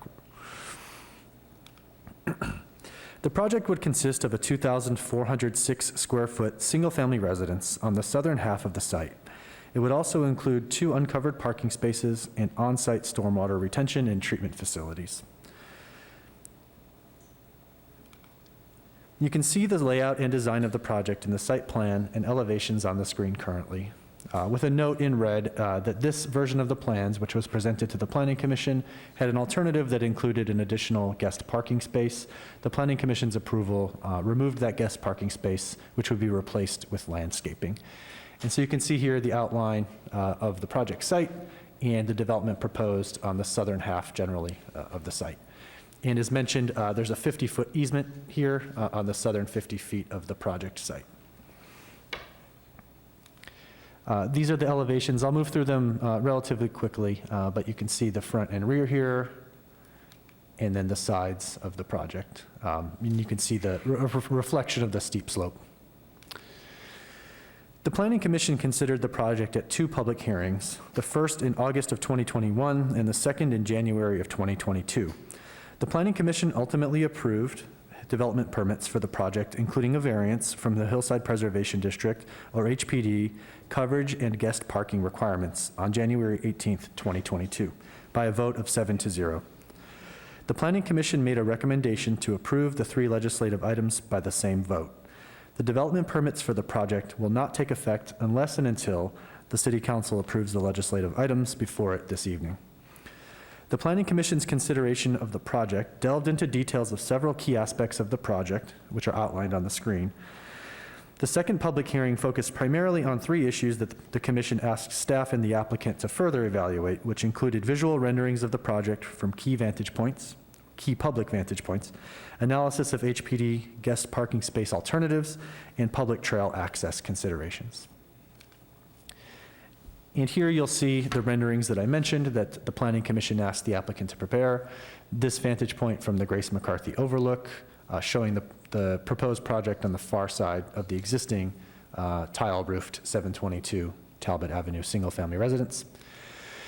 You'll see here, unfortunately, a foggy condition at the time the picture was taken, but you'll see this vantage point from Milagro Ridge. And you'll see how, from that vantage, the proposed project is subordinate to the 722 Talbot existing single-family residence immediately behind it.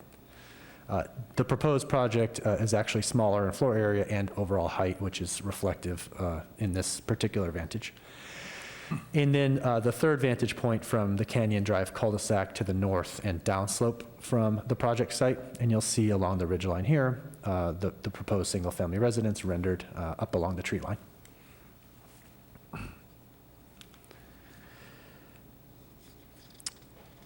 The renderings provided by the applicant demonstrated the several vantage points requested by the Planning Commission. As for the HPD guest parking space, the Planning Commission granted approval of a variance from that requirement, and the Commission concluded based on staff's analysis that it was not possible to require a public access easement along the existing foot trail on the site.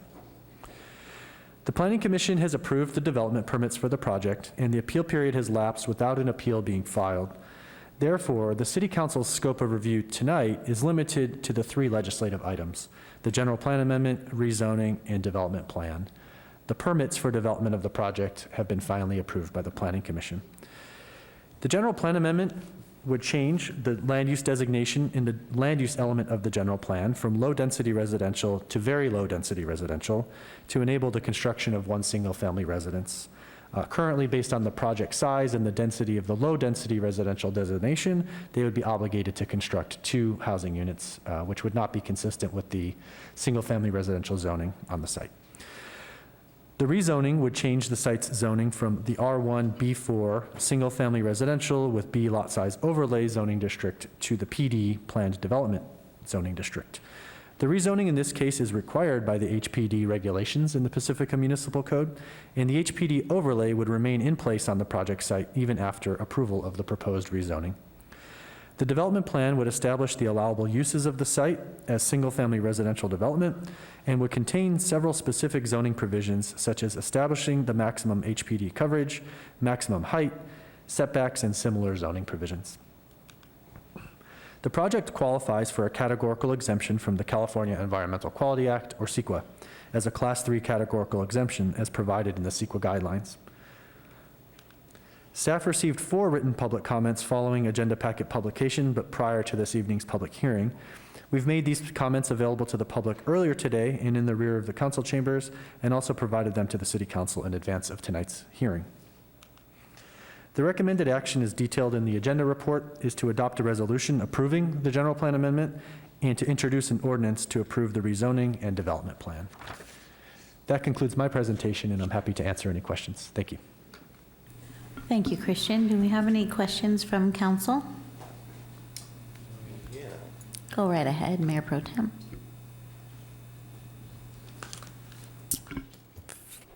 Good evening, Mr. Murdoch. First of all, usually we have a liaison from Planning Commission when we hear these things. What can you tell me? Sure. So the council will recall that this item was scheduled for the March 14th City Council meeting. That was the meeting that the liaison was able to commit to attending. Unfortunately, with the continuance, the liaison was unavailable this evening. Thank you very much.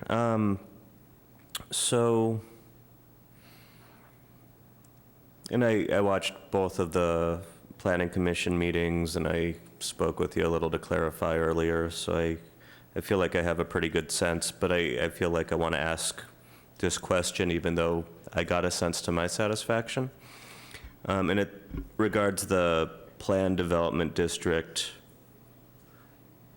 maybe give us a slight mechanical look on how it looks that we have to change the zoning to a planned development district.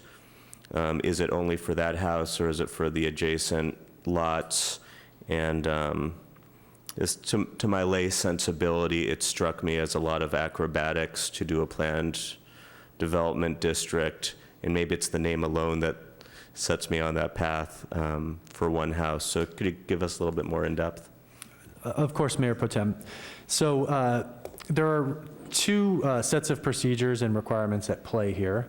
One is the base provisions of the PD zoning district, the Planned Development Zoning District, and the other is the Hillside Preservation District, or HPD overlay. And so the base planned development, or PD zoning regulations, actually require a minimum site area of 5 acres or more in order to rezone to PD. The thought being, in my opinion, that the advantages of the planned development and deviations from standard, zoning requirements are best effectuated with a site that's large enough to cluster and, shift development in a concentrated area while preserving open space and hillsides and so on. However, the HPD overlay provisions actually have a specific carve-out for sites that are within the HPD overlay.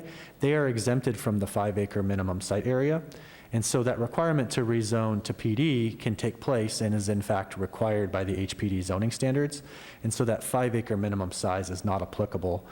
Therefore, it's applicable to any project size, large or small, in the HPD overlay that they're required to rezone to the PD zoning district. Thank you. Christian, I heard you say, you mentioned a public access to a footpath, and you said it's not possible to have. Can you just explain that? I don't know if I read that in the. Of course. City Clerk Coffey, could you bring up the presentation once more so I can reference the aerial photo at the beginning?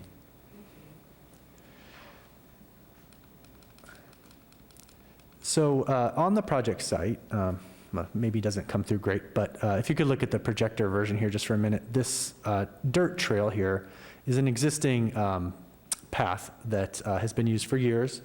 It's a continuation, effectively, of Talbot Avenue, and it goes up a very steep slope and somewhat unstable conditions in some places, all the way up to Sharp Park Road, roughly midway between the entrance to the Milagro Ridge Park and over to the Grace McCarthy Overlook. And so it's partially, and the minor portion of that path is on this project site, and the balance and majority portion of it is actually on land that's part of the GGNRA owned by the federal government. And so even to whatever extent the city could at some point obtain an easement here, it wouldn't necessarily be a full continuation until that was agreed with GGNRA. But specific to the project site, there's no nexus for this particular project to be required to provide a public trail easement. And so we didn't advise the Planning Commission that such an opportunity existed. They understood that, and that issue was put to rest at the Planning Commission. Fortunately, the property owner has mentioned previously that if the liabilities could be worked out, for example, he'd be open to that at some point in the future, but it's not part of this project. Thank you. Do we have any other questions? I have one. Awesome. I couldn't find anything in the documents in the packet about fencing. And this, we're not on that picture anymore. On the photo that can you indicate where, if any, fencing or around the perimeter of the house or anything is in the plan that was put forward at the Planning Commission? Certainly. The site plan indicates no fencing around the perimeter of the project site. And so they've focused their development activity on that southern portion that we've talked about with construction of the driveway, the single-family residence, and some of the drainage features here. And with the zoning that's being proposed, what would the fence limitations be, or that would attach to that usually? Sure. So the zoning provisions applicable to fencing generally in single-family residential areas, it's very permissive. Really, the only limitations are on height. And so generally speaking, within the first 15 feet, height's typically limited to between 3 and 4 feet, depending on the fence type, and elsewhere on the property limited to 6 feet. So you could imagine a scenario where a 6-foot fence, in theory, under the zoning, could be constructed around the entirety of the property line, barring the first 15 feet from the front property line within the front setback. Okay, thank you. You got one? Rotem. Thank you, Madam Mayor, and I want to dovetail on the question that Councilmember Beckmeyer was asking. I may or may not have been inspired by an email that we collectively received with concerns about animals being able to roam freely in that area. And in further conversation, the idea, no pun intended, was apparently brought up that as we're legislating this matter, we could limit the amount of fencing that could be presented on the property if we so chose. Is that correct? And what are our options if so? That's correct. So with one of the actions being asked of the City Council this evening, it's to adopt or to introduce and to ultimately adopt an ordinance setting the specific zoning for this property, the PD, if you will, the plan development. It's called the development plan. And if you look at the provisions in it, it has a number of zoning related provisions in terms of setbacks, height, maximum coverage, and so on. And so within that sort of bundle of zoning characteristics that can be regulated in that ordinance with the development plan, fencing can fit in there if the council wants to add it. It's not something that we frequently are specific about in a development plan, but this is a unique site with an important interface with Milagro Ridge and open spaces beyond. And so if the council wanted to, we could add a specific provision for fencing. You could have a restriction on the fencing type, the fencing height, where the fencing could be placed, such as in proximity to approved structures, so that you don't get that perimeter fencing effect, if you will. So there are a number of options. Depending on what the council's desire is, staff can help you explore how to write that into the development plan if so desired. When we get to deliberations, I certainly favor going over those options. Thank you. Other questions? Can open up public comment. I have some cards. First up is Robert Bowles, followed by Cliff Lawrence.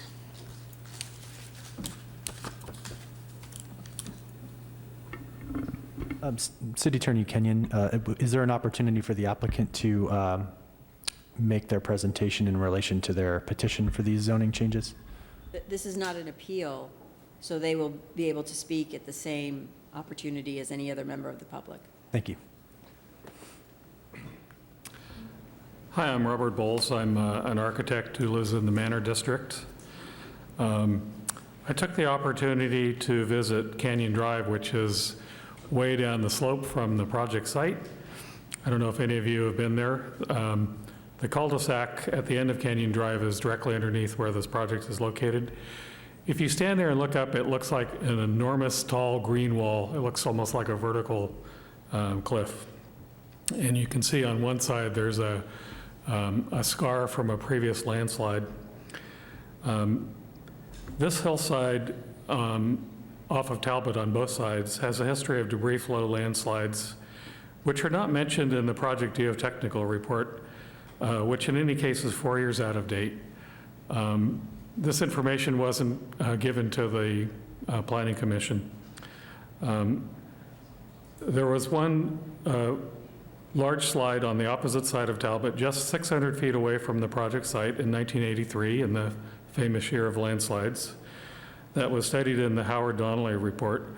We're told that there were another slide in 1998 on the same side of the ridge, even closer, and a third at the outside edge of the Canyon Drive, at the outer edge, sorry, at the cul-de-sac of Canyon Drive, closer still, also in 1998. All of these slides were on similar 100% slope hillsides on the same kind of geological conditions as the project site has.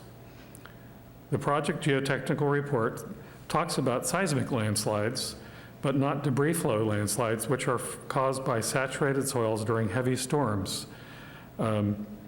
This is probably going to be increasingly common as we go into global warming with more atmospheric rivers. We're not asking that this project be canceled or changed significantly. We're just asking that the geotechnical report properly analyzes the capability of the site to withstand any debris flow landslides, and that it reports back to the council before the project is approved. One of Howard Donnelly's comments was that this kind of hillside is like a cocked gun. We hope that the construction activity of building this project is not the trigger that causes another landslide. Thank you. You. Mr. Lawrence, followed by Paul Gradano.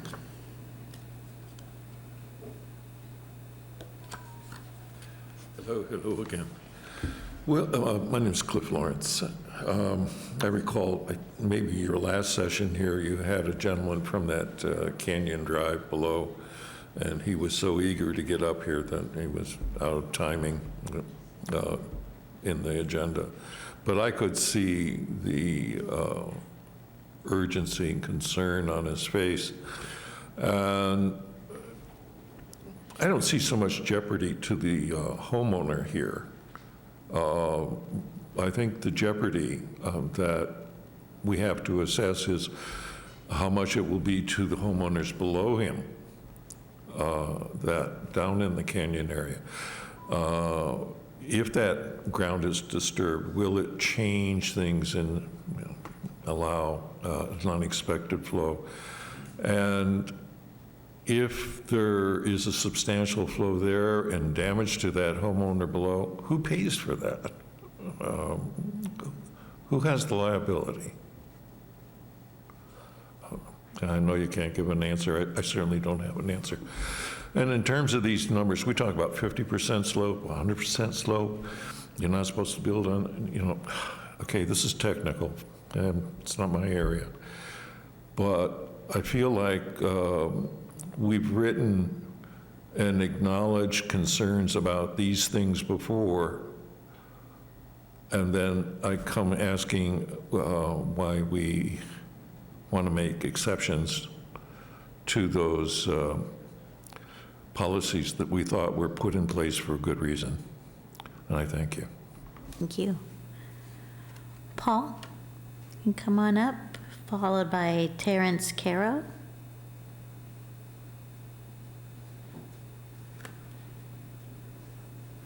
Hi. Good evening. My name is Paul Giordano. I'm a licensed California contractor and an experienced builder. So I reviewed this project and looked at that site. And by the way, I've worked on several other projects here in Pacifica. So it seems to me that the house is very appropriate for the site. And the site would be actually more stabilized by the placement of a foundation in that ground. So you wouldn't have as much risk of sliding by the presence of the house or by the construction activity of building the house. At the end of the day, it would actually be more stable. So I would advocate in support of this, not only because I think the house is appropriate for the area, but there are other houses that are much larger in that area as well. And if those houses didn't cause landslides, then this one certainly won't. Also, I think that the city of Pacifica needs housing, so this house, I think, just adds to the overall inventory of available housing. Those are just my comments. Thank you. Thank you. Terrence Caro, followed by Kurt Kiest.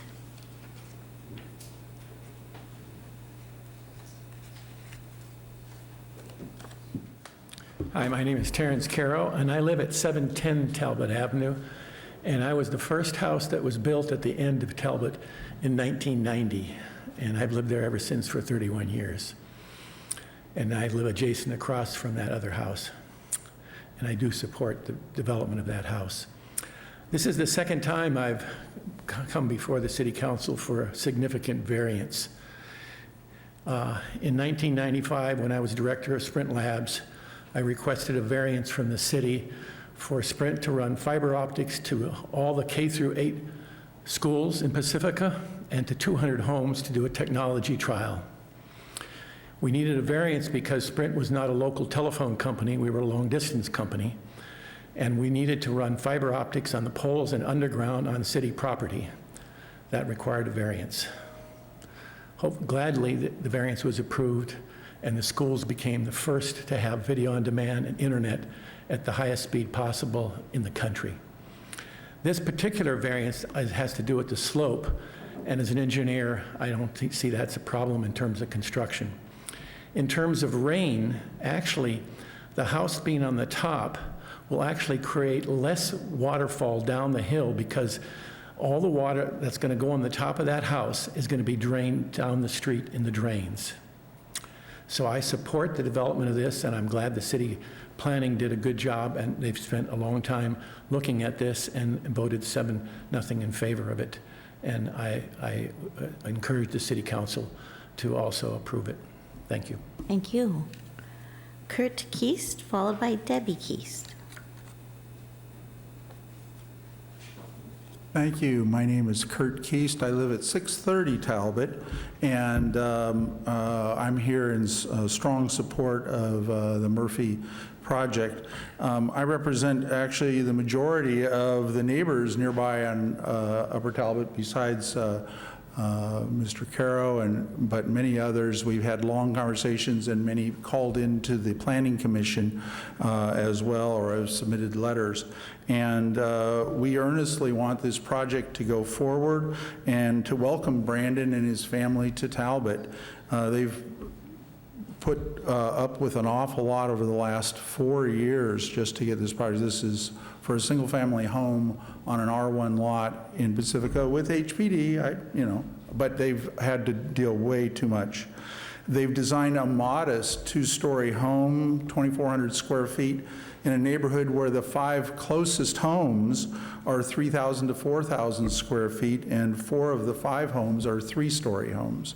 And so this is not a mega home or anything. This is actually about as modest as you could do. And it's in the least impactful area given the PG&E easement. He minimizes the home both in size and in its orientation. He respects the existing trail up to Malaga Ridge. A formal easement can't be done because the PG&E owns those 50 feet easement, and so we can't go over their easement. But Brandon has already publicly stated that he would support and even encourage the use of the current trail. As for the concerns mentioned regarding slope, it's been erroneously stated that the slope is near 100%. Because in fact, no part of the project is over 75%, and the average is 55%. It's 28% where the house is being built. I'd be happy to go over the topo maps and the arithmetic for any of those. At any rate, we need to support Brandon and build this project. Thank you for your attention. Thank you. Debbie Kiest, followed by Brendan Murphy.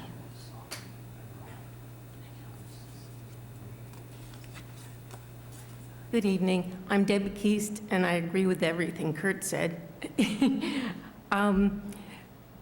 Those 5-year-olds had more courage than I do.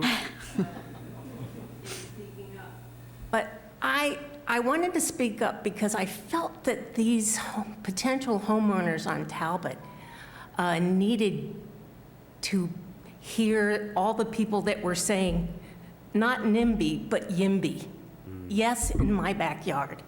We really are delighted that they want to be our neighbors. The grandparents of the children that are going to live there live down the street from us. They want to live with their family in the neighborhood.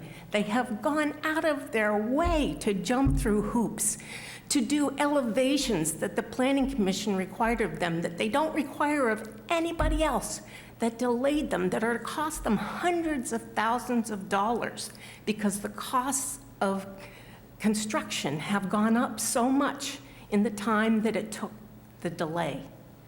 You know, and so I'm just giving an emotional YIMBY to them, and I don't give them restrictions on fencing.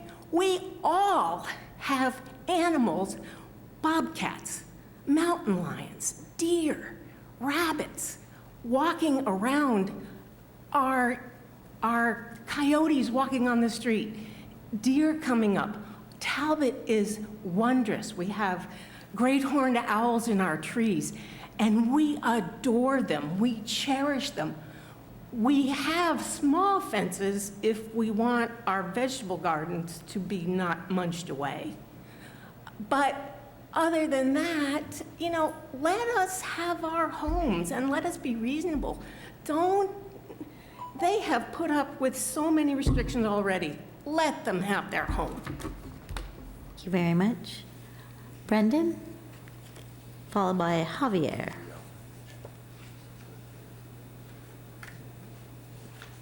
Hello, Council. My name is Brendan Murphy, and I'm the one trying to get the house built at the end of Talbot. Stand back from that. And yeah, I just want this home to be built for my family. We have 2 school-age children, and you know, we're excited to get them started in their schools here in Pacifica. We see what a great community is with the neighbors. They've been so supportive, and I would love just to be their neighbors and support them in the future going forward. It's such a wonderful community. Like they mentioned, my father lives on that street, and we would love that opportunity for our kids to get to know the older generation and build stronger bonds with their grandfather. And furthermore, we've worked extensively with planning. They've been very professional and very tedious to the last. And it's been 3.5 years we've worked with Christian, maybe even more. And that's been a long time, and we hope we've crossed all the T's and dotted the I's. And yeah, and we hope you approve the project. Thank you. Javier, followed by Annette O'Neill. Good evening. Good evening. City Council members, Madam Mayor. Javier Chavarria with JC Engineering. We are the firm that designed the house. And something very important to note is that the property is very unique and has an actual very gentle slope on the top. Unfortunately, we can't build in there because of the 50-foot PG&E easement. So the enjoyment that the rest of the properties may have to build in areas that are easier, this property doesn't have. The owner directed us to design a house very modest, contour the house on the slope, minimize excavation, and the soils report directs us to build a house on drilled piers that are very deep. Anytime that there is any type of soil instability, the way that you treat that instability is normally by drilling buttressing elements. And these piers that will be drilling there will actually be buttressing the hillside. The drainage will be controlled, and we believe that there is really no serious damage to the area by the construction of the building. The volume of excavation is small. The building is very low profile. The drainage is well controlled. So we believe that there is a project that is a good project for the area, for the neighborhood, and that all the elements of concern have been mitigated. Thank you. Thank you. Annette O'Neill, followed by Teresa Sokchitz. You're going to have to tell me your last name. Thank you. Good evening, Council. I just wanted to make a correction to something that was said earlier. I live at 570 Talbot. While I'm not one of the applicants, I am related to them. There was a gentleman that showed up to complain about the possibility of water invading, coming down the hill to his space. That gentleman was actually on Moana, and Matt, the applicant, and I went and visited him over the weekend. We had a very productive conversation. We took the plans over, and he and his wife were more than satisfied that there is no danger to them from this project. It's on the other side of the hill, and so I think that objection, you see he's not here tonight. He said he was really satisfied. So I just wanted to put that in the record. Thank you. Thank you. Teresa, followed by Brian O'Flynn. I'm an advocate for creating as much housing as we can. We are in a housing crisis, and this property seems to fit really well into the location that it's at. And I'd like to refer back to what Councilmember O'Neill said earlier about local businesses needing communities to support them, and this will be another family supporting the community and being part of our school system, our communities, maybe part of the children's bike park. It just brings more vibrancy and connection to our communities, the more people that we can support. So I really like your in the comment, because I think we all need to do that. Teresa, can you tell me your last name? Oh, sorry, Sulzer. Thank you. Okay. Brian O'Flynn, followed by Farland Dowell. Good evening, council members. Brian O'Flynn. I've been living and working and owning property in Pacifica for almost a quarter of a century. It's hard to believe, and I was raised in San Francisco. So I just want to say what a pleasure it is to be here at this meeting tonight, both to support the Murphys, who I've known for a couple of decades, and I know what kind of quality work they are and what kind of quality people they are. And, you know, Matt and Annette have been up on Talbot for probably 15 or 20 years, something like that. So they're really setting down roots as strong as the foundation that their engineers put in. And as a builder myself and an architect, I can attest that that is going to be a very strong structure and also a stabilizing force up on the hillside. Seems fairly modest. It's a 2,600 square foot family home.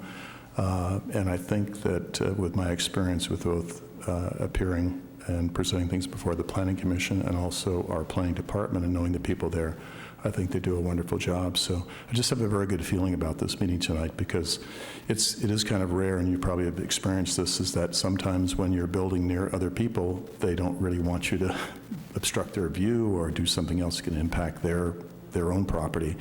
And it's just so great and so heartwarming to see such great support here. Thank you very much. Thank you.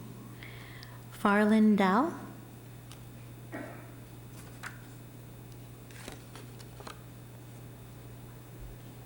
Hi there, City Council. My name's Farland Dowell. I actually live in East Sharp Park, and I can see the house up the end of Talbot from my place, and it's actually a beautiful property.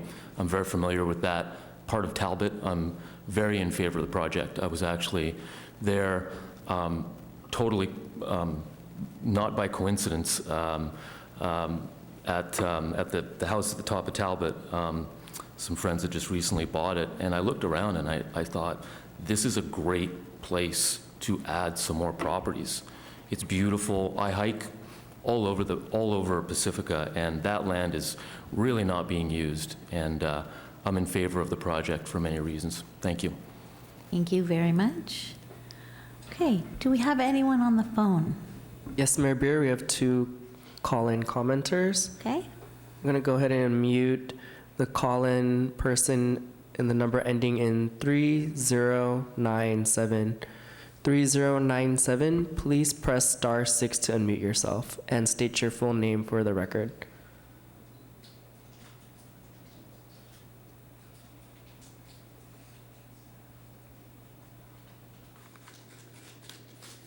Hello, my name is Raimi Tan. I'm a local architect over in the Manor District. Hello, my name is Raimi Tan. I'm a local architect.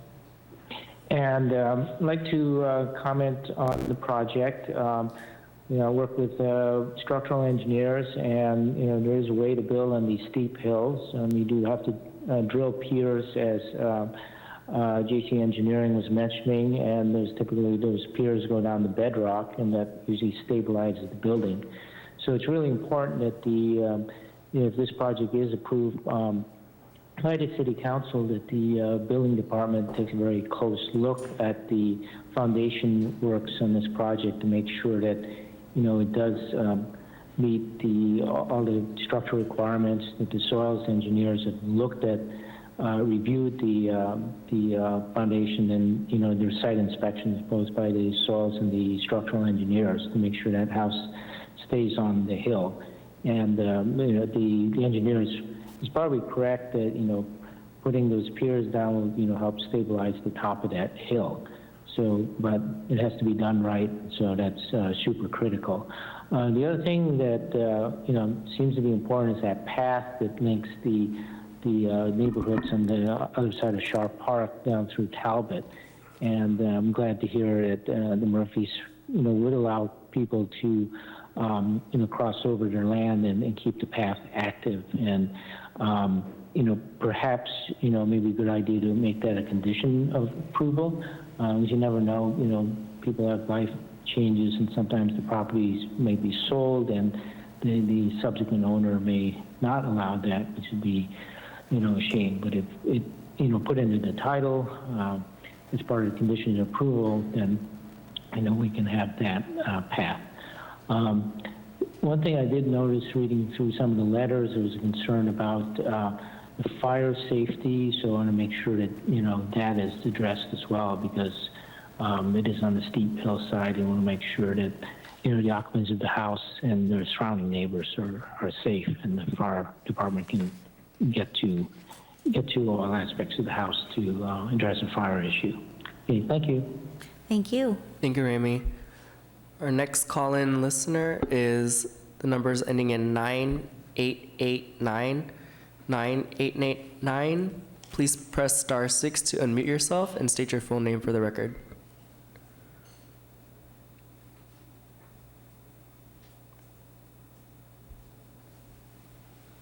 Hi there. Hi, City Council staff. This is Summer Lee. While no one, including me, wants to stop a single-family home from being built, I'm asking you tonight to please consider the implications of allowing an HPD variance. There's a reason this project will be in the HPD overlay, an overlay that long protected this city from developing in hazardous and unsustainable ways. Yes, we need more low-income housing in appropriate and safe areas. Pacifica should have an overlay encouraging that too. This site has almost twice the slope as the HPD ordinance allows. What was said at Planning Commission that the HPD has a takings loophole is disingenuous because the legal standard for takings is quite high, and furthermore, a property owner cannot claim they're having development rights taken away when there's a risk of public nuisance. In 1998, a significant landslide happened near yards from this development and threatened downhill neighbors. This development would be the first in the immediate area on that side of the same hillside in a very long time. And a city-hired geologist documented a major landslide in 1982 on the same ridge. What I think is inconvenient for pro-development decision makers in our city is that a site like this has not been developed since the founding of Pacifica for good reasons we magically think are no longer applicable without real analysis. No one wants to stop a family from building their home, but one option could be to hear a soils engineer instead of taking other people's words for it, to hear what they say. A viable general plan is a yardstick for a conscientious governing body to apply to determine if a development is worth the future cost to the city and its taxpayers. In the absence of that, and there is an absence of that, please merely ask for an updated review letter by their own geotech engineer to ensure this is a safe dismissal of the HPD ordinance. Thank you. Thank you. Mayor Beer, we have no more call-in listeners at this time. Okay, thank you. I will close public comment and bring it back to council for deliberation. Mayor Beer, may I just offer a couple clarifying remarks from staff's perspective before Absolutely. the council deliberations? I just want to address some of the comments made about the project's geotechnical review. I do want to clarify first that procedurally the permits for the project are not at issue for the council tonight. And so those findings related to public health and safety for the permits were thoroughly vetted by the Planning Commission, and those permits are final, pending the City Council's action on these legislative items. Additionally, the Planning Commission did thoroughly consider geotechnical safety issues, those that they felt were relevant and important to the project being proposed. And so those issues were thoroughly considered by the Planning Commission. And then lastly, there's this question about updates to the geotechnical report. I'll say in my experience, those updates are relatively common. These reports, they can't predict when a project will move forward through the city's process. They're done at a point in time, in this case 2018, when the project was submitted to the city. And so it reflected what, the key purposes of a preliminary geotechnical report, which is to identify major hazards that could affect a project and ensure that there are engineering interventions to allow it to be constructed safely. And so that's what this report accomplished. It was prepared by a qualified geotechnical engineer with relevant expertise in these issues. And they concluded that with their engineering recommendations for the project, including the drilled pier foundations that one of the public commenters mentioned, that the project could meet applicable geotechnical safety standards and be constructed safely. Thank you. Thank you. Mayor Pro Tem. Thank you very much, and thank you for answering to some of those questions that were beginning to start to percolate. And I figure we'll talk about fences at some point, but I wanted to make clear that my concern, and my really only concern, is that if the applicant decides at some point to move and somebody else moves in, that somebody not be allowed to create a very tall fence around the entirety of the perimeter of the lot. I'm much less worried about this family. So we'll have that discussion when the moment comes.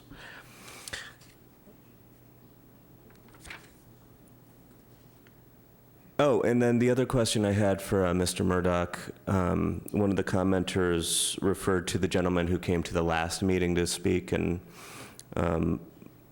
he had also sent us an email. He seemed very concerned at the time, and vis-a-vis his email, I noticed he is not here this evening.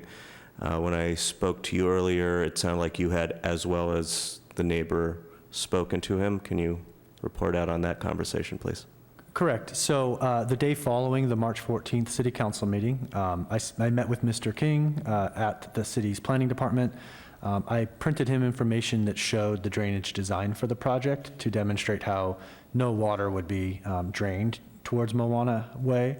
And I also explained the city's stormwater system and referred him to the city's engineering division if he had further questions as to the design of stormwater collection and disposal systems beyond the project limit, which is the applicant's responsibility to design. Independently, I also confirmed my understanding and the city's understanding of the project's stormwater design with the project engineer, and then subsequently verified with City Public Works staff myself that the stormwater design for the project would discharge to the north side of Talbot Avenue, and the crown that exists within the cul-de-sac and the street would in fact drain all of the water to the north side of that area and not towards Moana Way. Thank you very much. And given that we're asked to update the zoning to a planned development district, and it does fall into our purview to address the fence question, I'll leave it to my fellow council members how far y'all want to take that. That having been said, after two planning commissions and having watched those two planning commissions, watching this project being thoroughly vetted, and hearing that the applicant has spent the last 4 years of their lives doing everything they can to make this the best project for all parties involved they possibly can. And seeing something I very rarely see when I sit up here, because I don't know how many of you were here for the hearing about the development on Pedro Point last week, or the other week. It wasn't nearly as friendly in tone from the neighbors, and this is frankly rare. And I've spent some time in this room. It's very rare to hear that many people in an outpouring of support. Please build something. Please build this thing. Please build this. Please build this is an approximate phrase you will rarely hear spoken that loudly in Pacifica, seems to be my experience so far. So all this being said, in large measure, I'm substantially in favor of making the proper changes to the designations and voting this thing through. Thank you. Councilmember Beckmeyer. When I came into this meeting tonight, I had questions about fencing, and I appreciate Deputy Director Murdoch Acting Director Murdoch's answers to those questions, I'm satisfied, and I don't think fencing is a concern for me. Thank you. And I support the project. Councilmember O'Neill. I also support the project. I see no need for fencing. I was happy to hear that the foundations were going to be pier instead of, a standard foundation. And I have no problem amending all the appropriate rules we have to allow building of the project. Christian, I know at the Planning Commission, there was a talk about fire issues and fire code requirements. And can you just update me on that? Because there's a sprinkler system in the house, correct? There will be if the house is approved and constructed. Oh. Yes, of course. So there were really two areas where the discussion at the Planning Commission touched on fire-related standards. One was related to the wildland-urban interface. This is a home at the end of an existing subdivision, and it does have an interface with open space areas and steep slopes. That's an issue that the city flagged early and thoroughly considered. Particularly the building official and the fire marshal consulted early on in the city's review of this project and concluded, based on the relevant standards in the building code, that it would not be required to apply the wildland-urban interface construction standards. They weren't concerned about a heightened threat of wildland-urban interface fire risk from this project. And the Planning Commission briefly discussed that. The second issue that had somewhat more discussion, in my opinion, was related to some of the applicable site planning codes, if you will, in the fire code. Things like distance to a fire hydrant and hose pull, as it's called, from the fire engine, wherever it can get closest to the structure. How long is it from that point to around the structure that's proposed? The baseline standard is 150 feet. And that standard was discussed at the Planning Commission. This project did have a typo in the plans, and the hose pull is greater than 150 feet. I believe it's something on the order of 160 or so feet. But it's less than the, well, let me say this a different way. That's the standard. There are exceptions in the fire code upon approval of the fire code official to allow a greater distance when it's a single-family residence or the structure will have a fire sprinkler system. And this is both of those. And so the fire code official, in this case, Deputy Fire Chief Sean Kavanaugh, he considered this issue and explained at the Planning Commission meeting that he had no concerns related to that hose pull distance for this particular project. Thank you. While I appreciate, the level of communication that comes from folks who are concerned about this development, I also really appreciate all the folks who've come out to support it. And again, to echo Mayor Pro Tem, that is really unusual.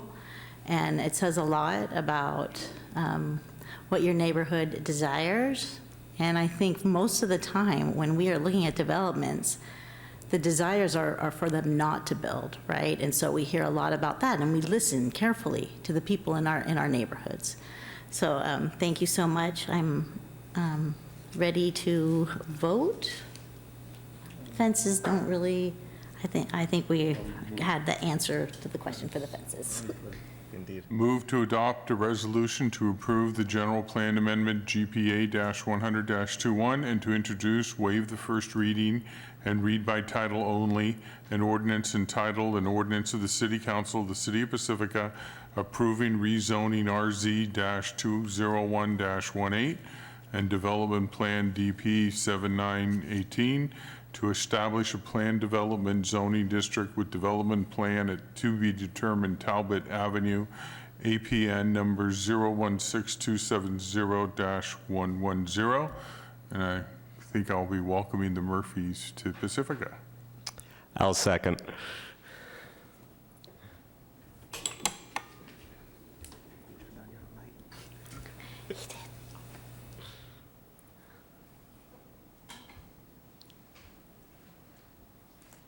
Okay.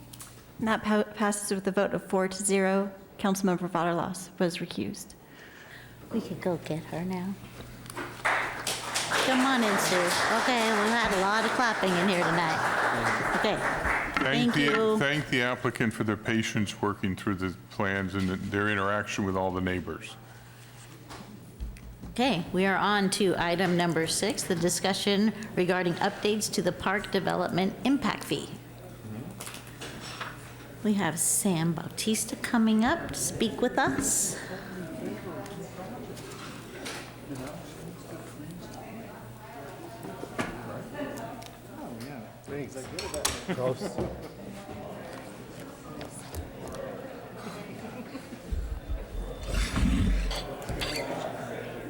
Okay, thank you. We need to move on to our next item, so if you can do that outside, really appreciate it.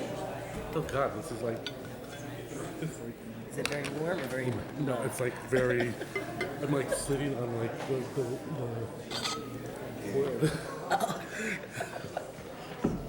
At least the chair's yeah. Okay. Good evening, Sam. Good evening, Mayor, Mayor Pro Tem, and City Council members. Sam Bautista, your Deputy Director of Public Works. And tonight we have Carlos Vial of Wildan to also present alongside me and answer any questions. And we also have Assistant City Manager Tina Wermeister to answer any other questions. So let's go ahead and start the presentation. So tonight's item is the Park Development Facilities Impact Fee and Quimby Act Parkland Dedication Requirements and in lieu fees. And let's see here.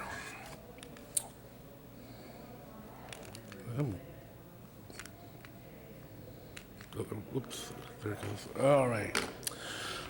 So tonight's recommended action is to receive this report regarding Park Development Facilities Impact Fee and the Quimby Act Parkland Dedication Requirements and in lieu fees within the City of Pacifica and provide direction to staff regarding potential fee reductions for affordable housing units and accessory dwelling units. So what is the Park Impact Fee Program? It ensures that the new developments pay the capital costs associated with growth. It was established in 2012, and park impact fees generate an average of $150,000 a year, which is not sufficient to maintain the city's existing level of service for park facilities and serve future growth. So this program is designed to ensure that the new development pays their fair share of the cost of land acquisition for parks and their fair share for the cost of development of the new parks, trails, and open spaces.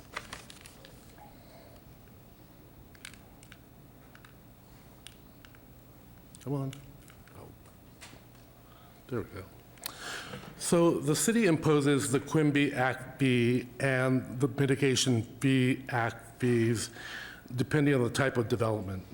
The Quimby Act fee in lieu of land dedication is a fee which is payable by residential developments occurring in subdivisions.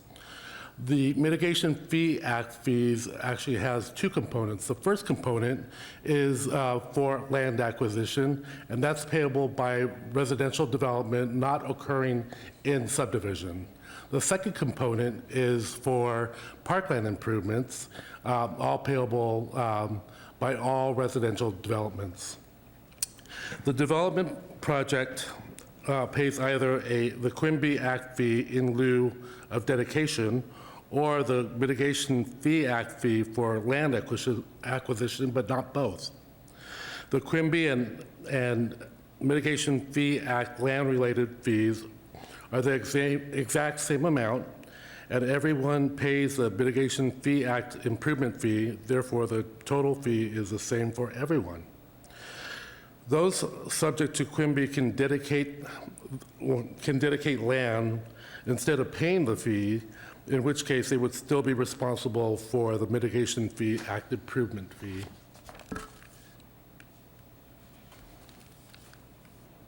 Sam, if I have a question, do you want me to wait to the end, or do you want me to ask as you're talking? We'll wait until the end. Okay, just wanted to know your preference. That's Great, thank you. So what can these fees be used for? The city used these these fees to fund a portion of the construction of the community center park and Fairmount Park, in which the footprint was increased. The footprint of the play structure was increased for both parks. Park facility fee revenues can be used to purchase parkland or construct improvements to add to the system of parks and recreation facilities that serve new development. Fee revenue collected under the Quimby Act could also be used to rehabilitate park facilities in addition to acquiring new parkland. These fees could be used for the construction of new trails to expand the trail systems. However, if new trails are located on non-city owned parcels, the city must obtain public access easements for the use and maintenance of these trails. And I'll turn this over to Carlos. Great. Thanks. Hello, everyone. Carlos Villarreal with Wildan Financial Services here. So on this next slide, we're going to just discuss some of the technical aspects to updating the fees. The first small table there, you can see we wanted to illustrate the difference in the cost per acre assumptions, both for land acquisition and improvement, that have changed since the fees were last updated. So in total, back in 2012, the assumption was it cost about $561,000 per acre when you sum the two together to purchase and improve an acre of land.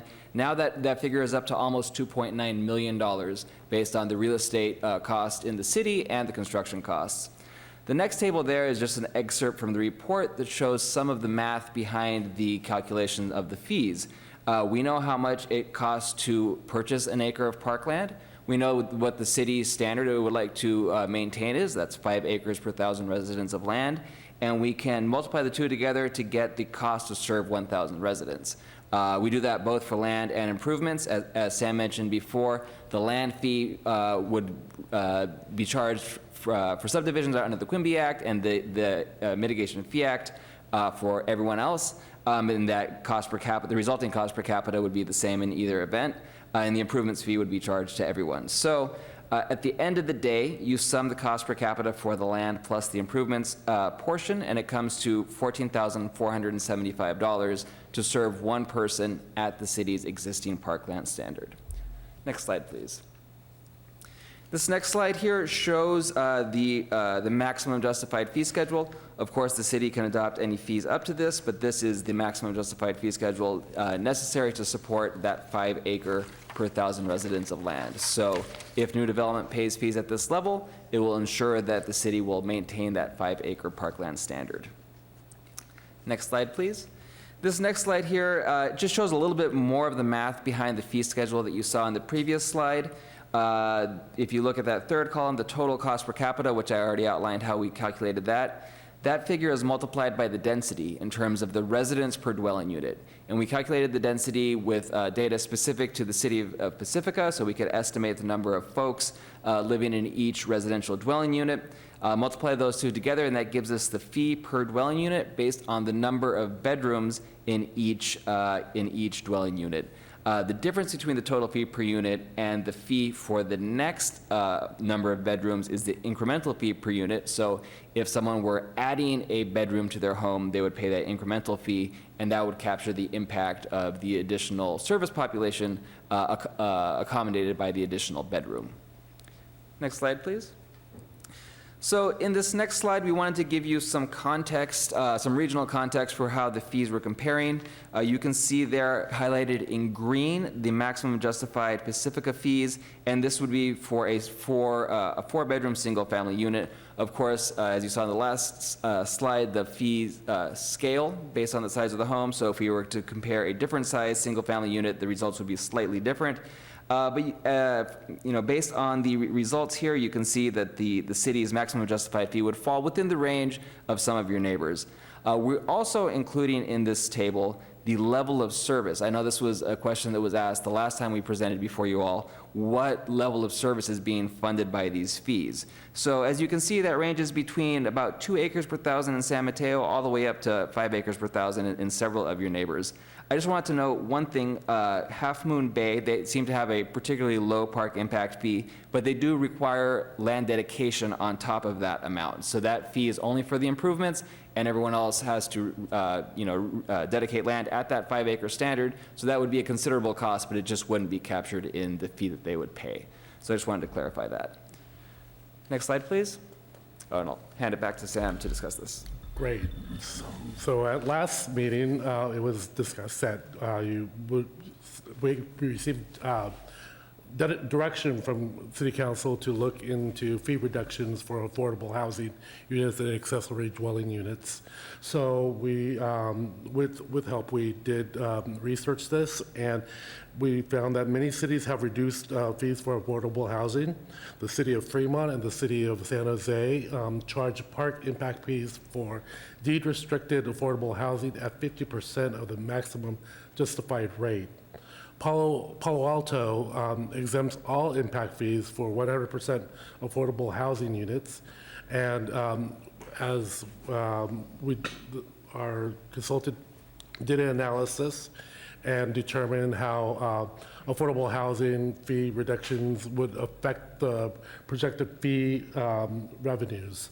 So based on Pacifica's historical data from 2015 to 2020, approximately 6.25% of the new dwelling units were moderate or below market rate units.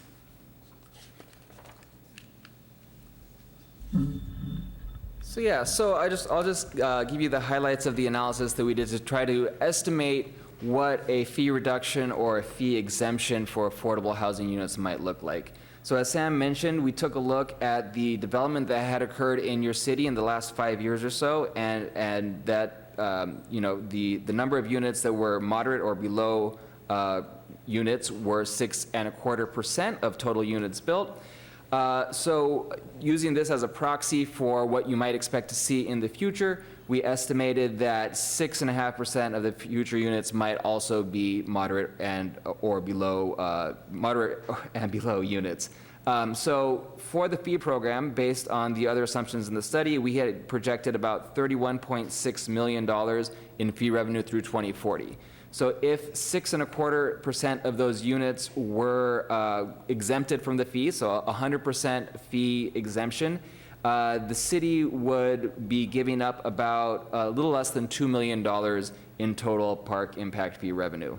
And then in the table there, I show 3 other different scenarios. A 75% reduction would result in the loss of about $1.5 million of fee revenue. A 50% reduction would be a little less than $1 million of fee revenue, and a 25% reduction would be about a loss of about $500,000 through that 20-year or so time period. So it is, oops, so let's go back. So it is City Council's discretion to decide whether to implement fee reductions or exemptions for affordable housing units. By not collecting sufficient fees, the city is required or may require commitment from non-fee revenue to undertake future park projects. Otherwise, future park projects could be deferred or delayed due to reduced fee revenue. In regards to the ADUs, the fee reduction analysis did not include ADUs, so the analysis did not take into consideration the ADUs. The fees would be different for each ADU relative to the size of the primary unit. So there is no way to estimate the impact it would have on the anticipated revenue. A government code, California government code stipulates that local agencies may not impose an impact fee on ADUs less than 750 square feet, and ADUs greater than 750 square feet can be charged impact fees in proportion to the size of the primary dwelling unit. State law already exempts ADUs under 750 square feet from paying impact fees, and the council may consider requiring ADUs larger than 750 square feet to pay the proportional impact fee. If the council decides to reduce impact fees for affordable units, that fee reduction could be available to ADUs larger than 750 square feet if they are restricted units.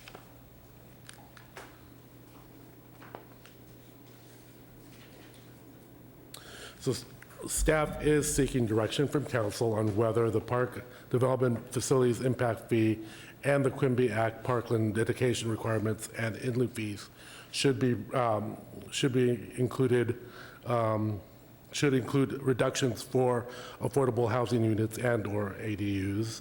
And depending on the direction from council, staff will finalize the resolution and ordinance adopting the park development facilities impact fee and the Quimby Act parkland dedication requirements and in lieu fees for council's consideration at the regular April 25th, 2022 meeting.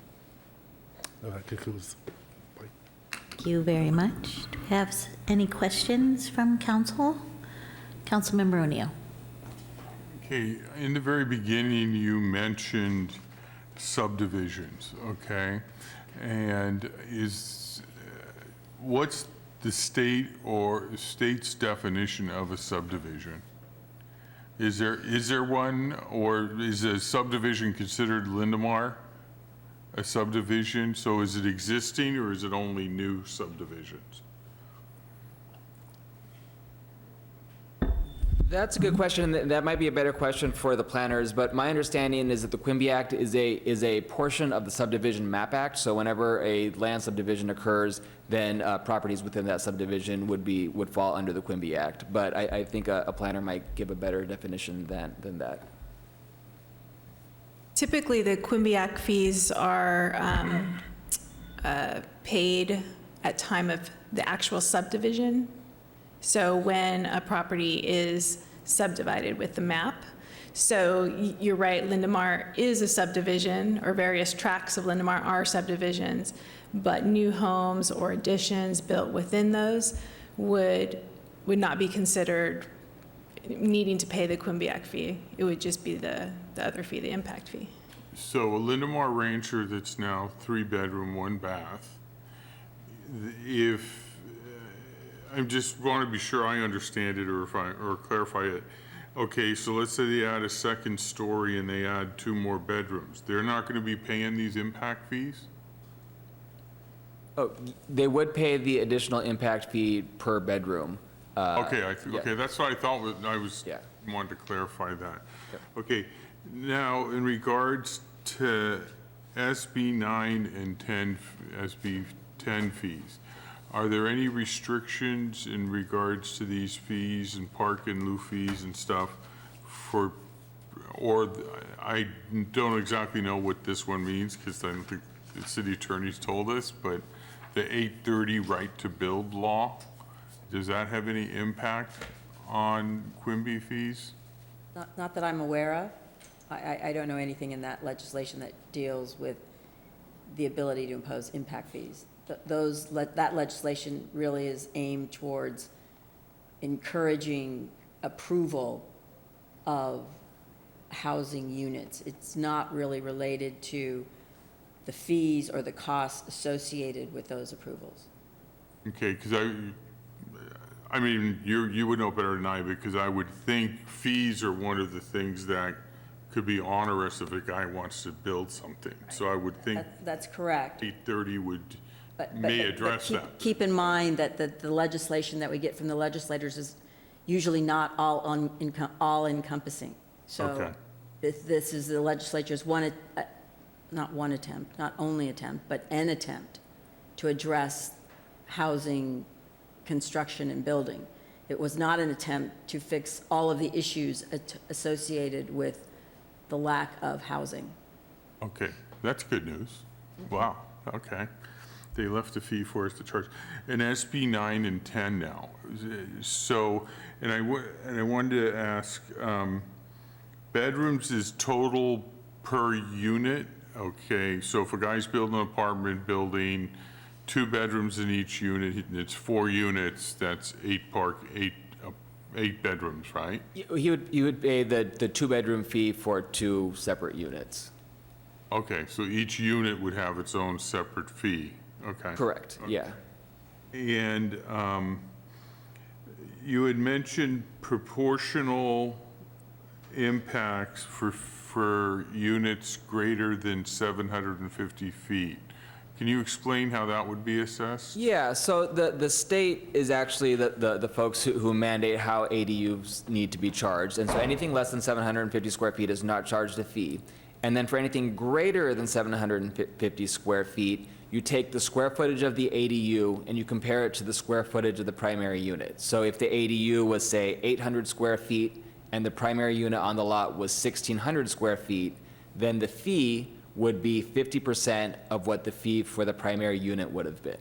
So it's calculated on a case-by-case basis based on the individual square footages of the particular property. And are the first 750 feet free, or can they be included in the fee? The first, they're not fee. It's just the proportion of the total ADU square footage compared to the primary unit. So in that example, it wouldn't be 50 square feet relative to 1,600 square feet. It would be the 800 square feet relative to the 1,600. Okay, and then one of the slides, you had a thing on there that it's $1,350,000 for a, oh, wow, she's pulling it up. Look at that. For building or improvements in the parkland. There was one. Yes, yeah.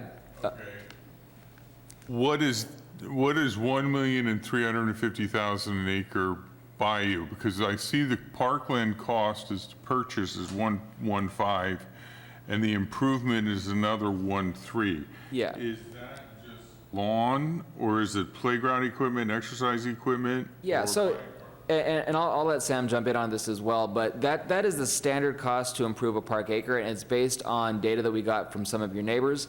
And that includes things like site preparation, grading, landscaping, curb, gutter, basic trails, basic playground equipment, basic park structures, but it does not include things like recreation centers or aquatic centers. It's just your basic typical amenities found at your typical park. So it's almost like a pocket park then, or a neighborhood park like you have at Arguello, Exactly, right? a neighborhood park, yeah. Okay, or what's on Palmetto. Okay, that's my questions right now. Thank you. Are there any other questions from council? Go ahead, Councilmember Vavalos.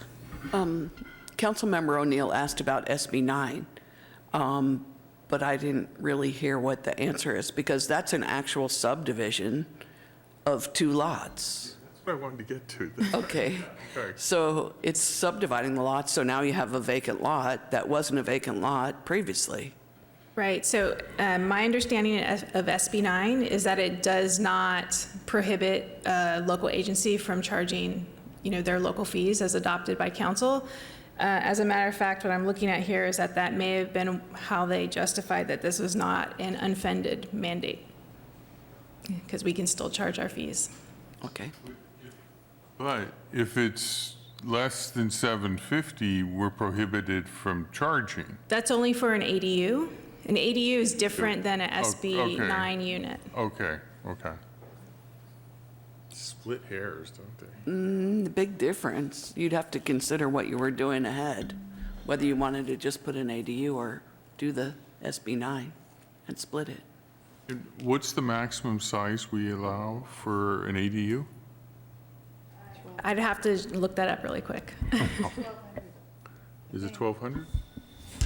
But I think in general, council, it's important to remember that the ADU legislature actions is unrelated to SB 9, SB 330, and really, out of all the legislation that you've talked about tonight, the ADU legislation is the only legislation that really impacts what we can charge in terms of fees.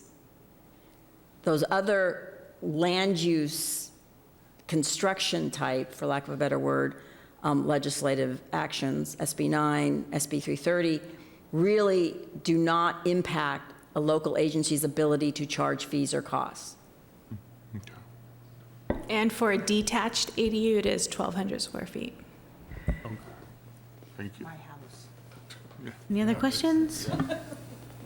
Can open it up for public comment. Do we have any comment cards on this item? Do we have anyone on the phone lines? No one on the phone lines. Okay. Close public comment and bring it back to council. So can we just summarize exactly what we're going to talk about tonight? I think it's mostly in regards to the fees charged to affordable housing is the main thrust, And ADUs, and ADUs. right? How we want to handle ADU over 750. Okay. I just want to be sure we all, Well, I think the intent was there was many different questions that came out of the last session, and so we wanted to answer those questions, and then we did not get, we needed more direction from council on the affordable housing question and ADUs in order to bring back a complete, ordinance for your consideration. this, Affordable housing. I'll just, Go, Mike. okay. So is the council open to waiving the park fees for, the Quimby fees for affordable housing? I am, Yes. absolutely. We need to incent it. Okay. Yeah. I'm for that also. Deeded affordable housing. Deeded affordable housing? Hmm? So that means it's for some period of time or forever? Deed restricted can go for 10 years, 20 years, 30 years. So one suggestion that I had if we were drafting the ordinance to bring to you would be to reference our inclusionary housing ordinance provision, which does require deed restriction for 55 years at an affordable level. Okay. I'd like to keep things kind of consistent. Consistent. If I may? You may. So, and you might need to help me with the specific numbers, but seem to recall like moderate is 80% of median and low is 60% and very low is 30%. Am I on the mark, or do I need help on my basic facts first? No, I think 80 is low, and moderate, I think, is up to 120. Don't quote me on that. And then very low would probably be at 60. 60 is as low as we go on that? I think there's even lower, but I'll check. Very low, extremely low. Extremely low. Extremely low is 30. I think that's what always confuses me, is very and extremely mean the same thing to my ear, but I appreciate the nuance. So personally, I'd prefer to focus on very low and extremely low. Moderate, low, I need to cross out my thing. Moderate doesn't impress me. Low being 80%, I don't know that we need to make any adjustments for low being 80%. But very low and extremely low, I'm happy to toss out the fees altogether for extremely low. And for very, very low, I was thinking chop it in half. That's just an initial proposal. But 80% as low for me is not low. See, but I think an issue we would need to deal with that, because during the study session, what came up was the school district's project.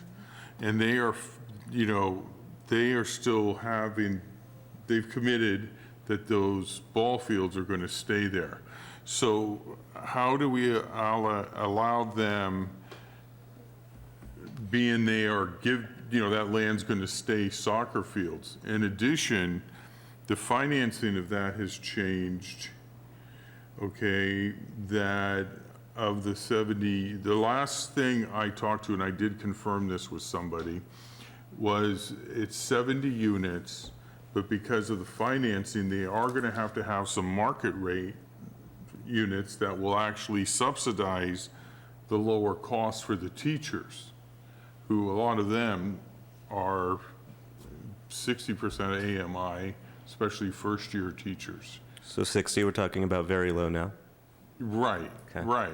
Okay, but if we have something that's 100% affordable housing, will they qualify for that Quimby discount? Which to me, if they're but then I don't know if the school district wants to deed the rest of Odstad that's not being built on or in their project plans to the city. It sounds like, and everyone correct me, the part that is market rate, they're going to need to pay for that part in lieu.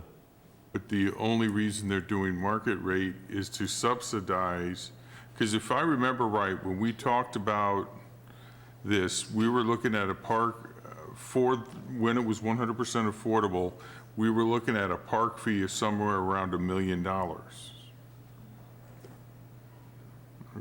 Okay, and we were concerned. shaking her head Yeah, I again. saw that. Didn't they talk about land dedication too? There is a land dedication that you can do in lieu of the fees. Well, maybe staff has to come back with more information for us about something. Well, I will say that I think maybe staff can provide some more direction on exactly what you're looking for from the council in terms of what do you need in order to bring back a resolution and an ordinance for them to adopt, and what is your recommendation. But in terms of dealing with specific projects, this really isn't the appropriate venue to do that because you're adopting rules that apply globally. Generally, when you're talking about specific projects, there are a lot of steps that councils and developers go through to determine what those fees will actually be. You know, another area of negotiation is going to be, generally the developer will come back and say, look, I am providing soccer fields in perpetuity. This is more than what a normal developer would do. So staff is going to go through an analysis to determine, well, how much of that is really park land so that it eliminates the need for park in lieu fees because they're actually providing parkland. So, but my point being, those types of discussions will happen. They're not really appropriate for this sort of global discussion on fees. I think what staff, and staff correct me if I'm wrong, but I think the direction that they're looking for you is more of a general nature. Do you want to allow for waiver of some, or reduction in fees for certain types of housing? Is the definition of park any sort of recreational thing, or is it only? It would include park? soccer fields. Yes, it fields for would kids. include soccer fields. It could, right? Because ultimately, it's going to be up to staff's interpretation of the code to determine what is considered park land. And then their interpretation is then going to be taken to the Planning Commission, who's going to put their interpretation of our statutes and our codes on it. And then ultimately, it will come to the council. So it will involve see, there are many, many levels. There's also potential development agreement negotiations that will talk about these types of fees. So there's a lot of steps. And so my suggestion is that the council not get into talking about specific projects, but just try to keep this on more of a global discussion. 30,000. So I think we should exempt all fees for 100% affordable housing. And I'm not quite sure what you mean by like not including the 80%, but I would want to include that because there's folks like, you know, we all fall in different levels. Sure, and the other thought that occurred to me is maybe do like a 75, 50, 0 kind of percentages based on.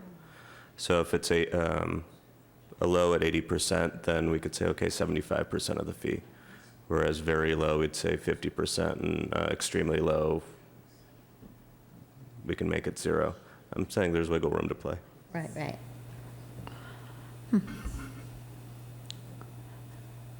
Anybody else have anything to say?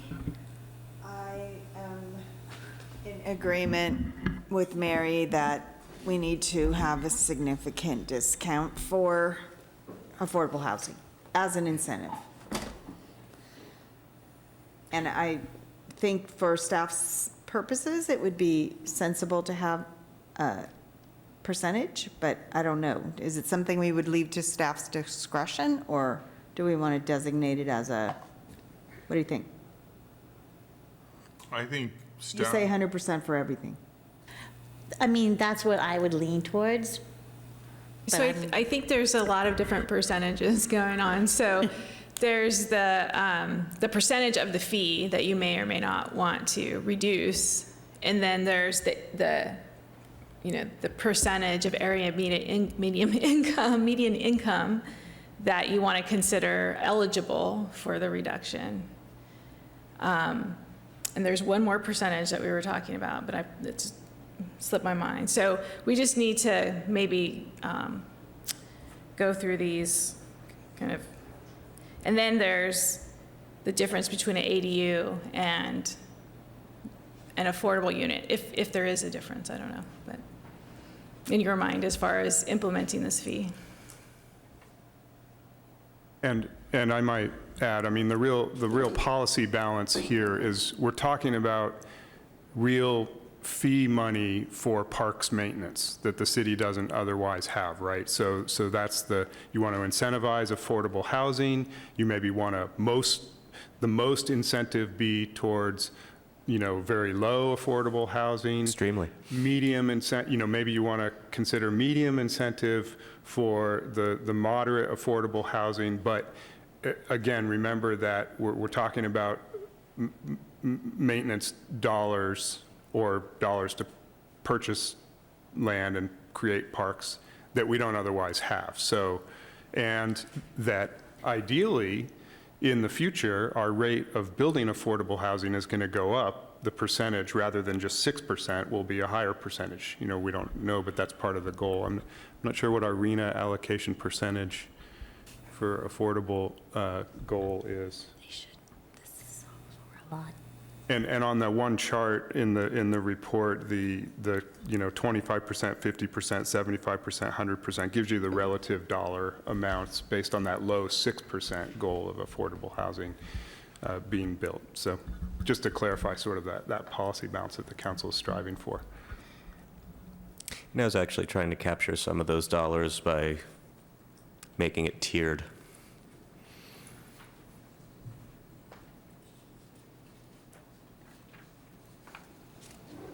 Just to clarify, when you're looking at this chart, it's assuming that all moderate and below gets 100% of the whatever reduction or exemption is shown there. There's no gradation in the different area median income tiers within this chart. Can you repeat that, please? So the loss in fee revenue at the bottom of this table, that assumes that all moderate and below income units being built would receive whatever discount is being shown there. There's no difference between, say, very low and moderate as was proposed. And are you able to make that calculation tonight for the council? Should they want to differentiate between different types of low and moderate housing, or is that not something? And I'm just wondering, I'm trying to manage expectations in terms of what they're going to be able to figure out tonight. I think it's a little beyond what we could do tonight. I think we would need to make an assumption about the number of units in each of those income categories, and I don't know if we have the data to back that up. And for information, so our RENA allocation is just under 1,900 units. And the two biggest categories, of where our units are assigned is above moderate income, about 750, and then very low income, which is 538 units. So that may be instructive as to how you want to incentivize.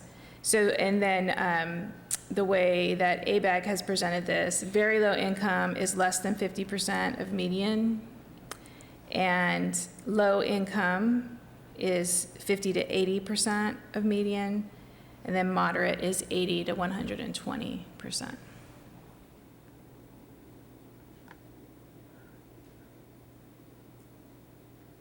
You said low was between 50 and 80? Correct. So, Tiger, what do you think about having moderate, the moderate category? You were saying moderate should pay the full freight.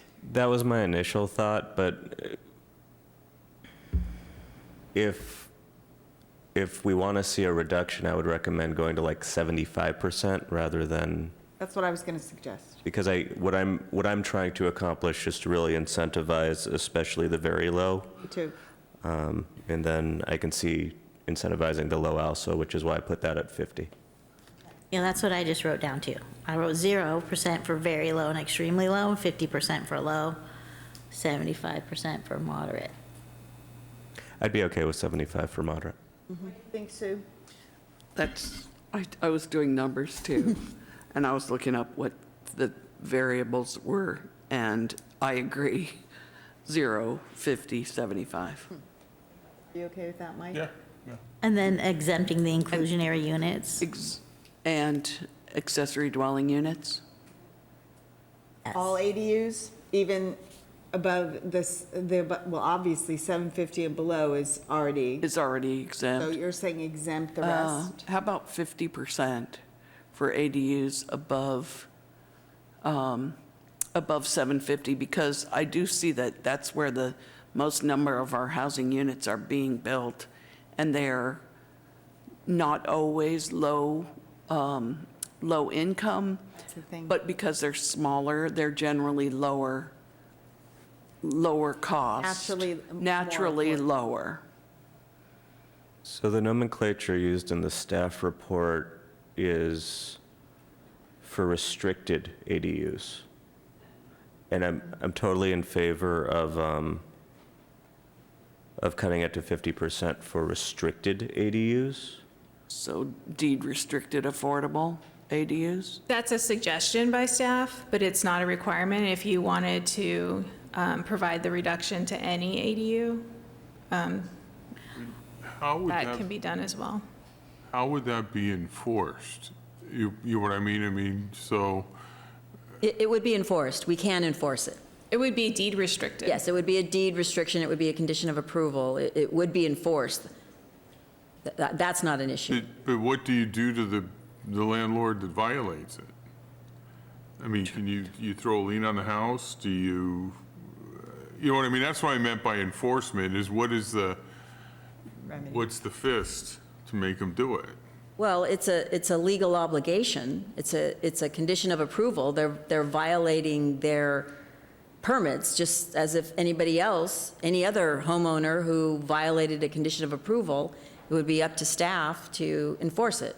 So can we throw the fee on their property taxes the next year or something, as a, to make up? No.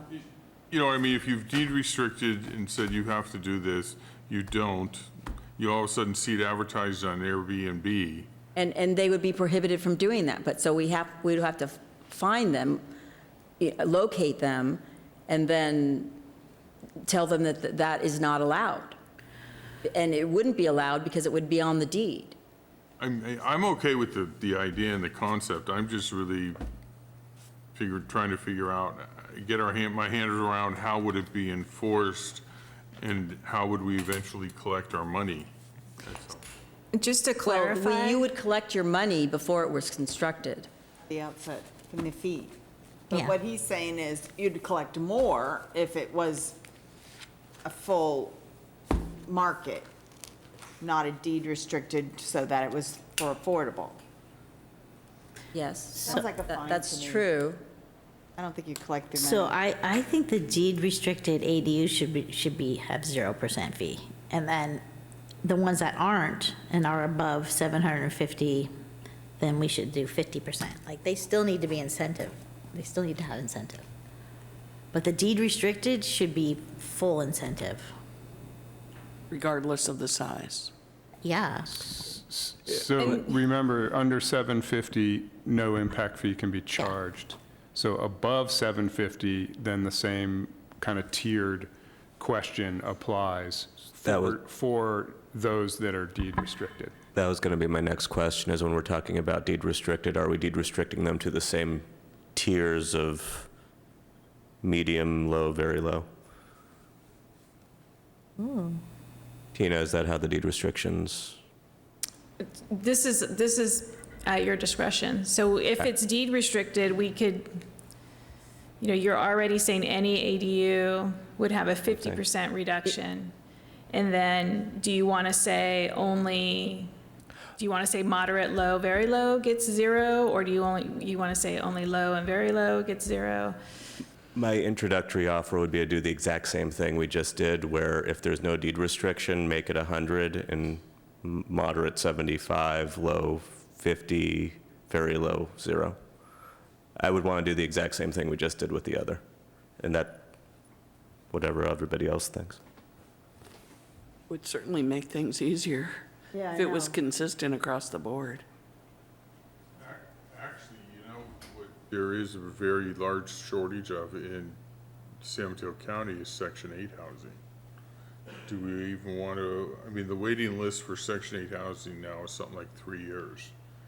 Would we want to see, is it possible to give some sort of incentive for Section 8? Does anybody know the answer to that? Michelle? You mean legally? Well, I think the incentive is built into the program. I'm not an expert, but if you accept the Section 8 voucher, it's allowing somebody who perhaps couldn't have paid the rent to come in, and the county makes the rent, the landlord whole, right? Or the program does. Plus, you could go in and out of that, too.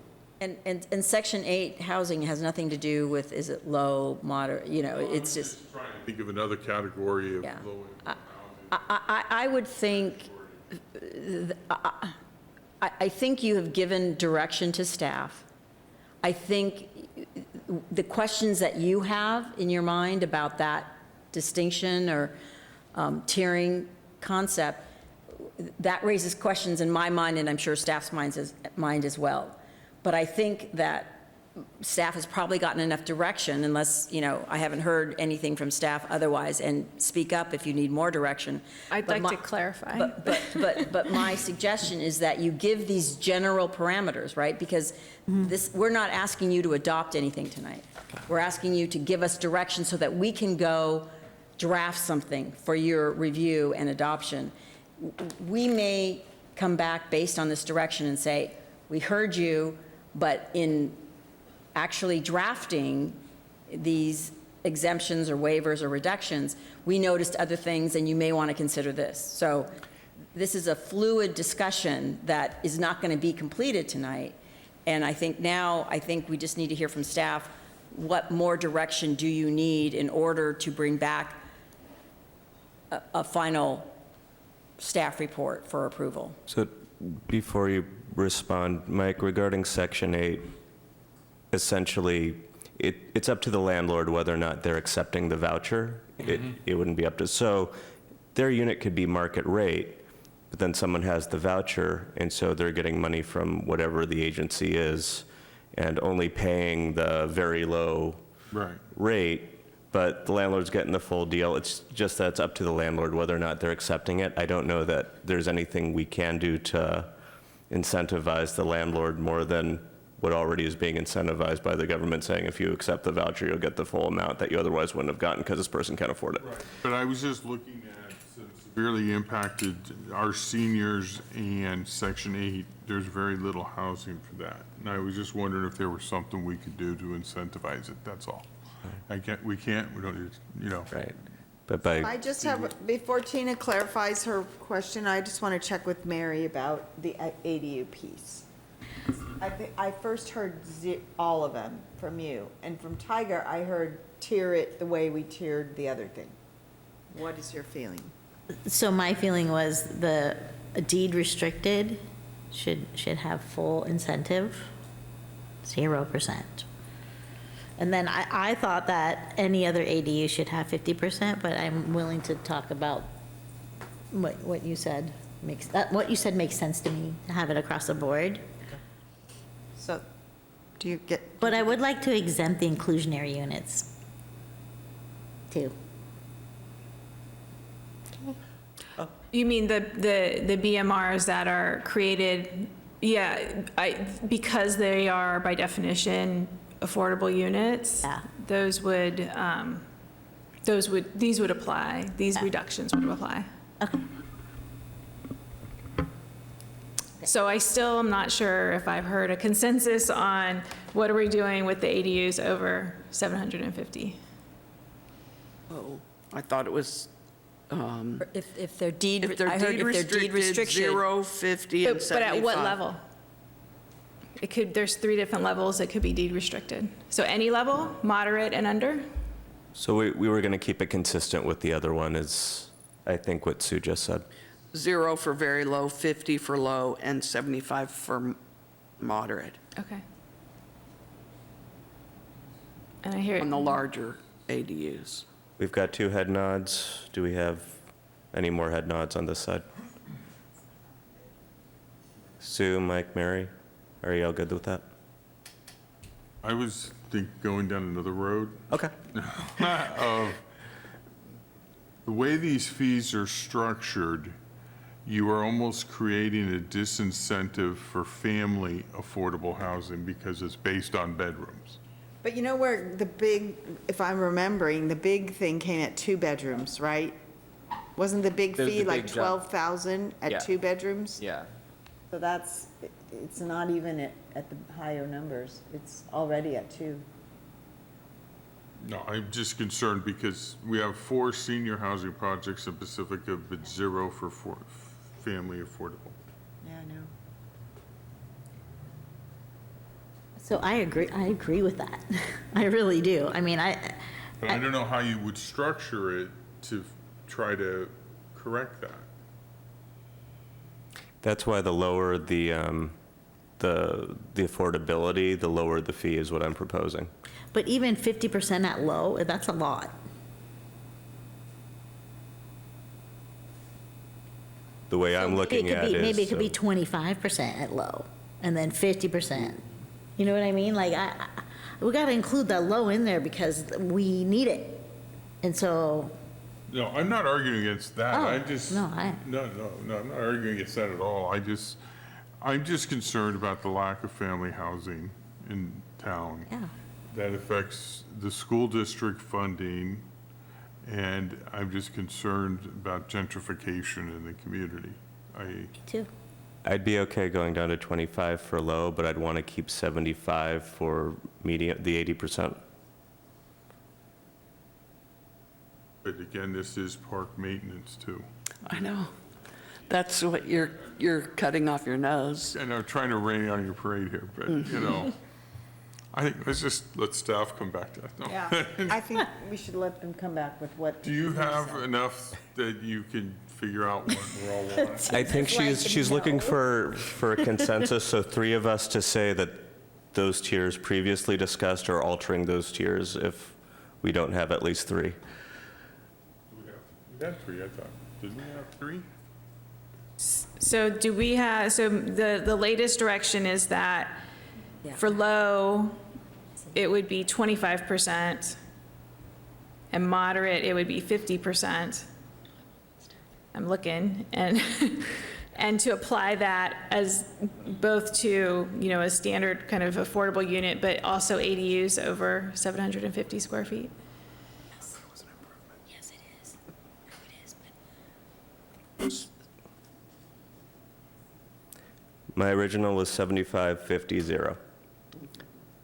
Is that what we want? Or do we want to go down to 25? So you're saying 75% for moderate? I'm saying 75% for moderate. Low being between 50 and 80, I'd say, okay, cut it in half. But if you want to go down to 25, I can go down that far. But if I have interest for 50%, I'd like to keep it there because I'm really trying to incentivize low, or excuse me, very low, where that's where I'm proposing 0. See, I appreciate that's like a big umbrella of all these different forms of low-cost housing, but I'm really trying to do the push for the very low. And I'm negotiating on the low, but moderate and above. If you're at 80%, I think you can pay a 75%. That's where I'm coming from. I agree with you. Okay. Low. And I think low should be 25%. Not 50. Yeah, and then the other two are full incentive.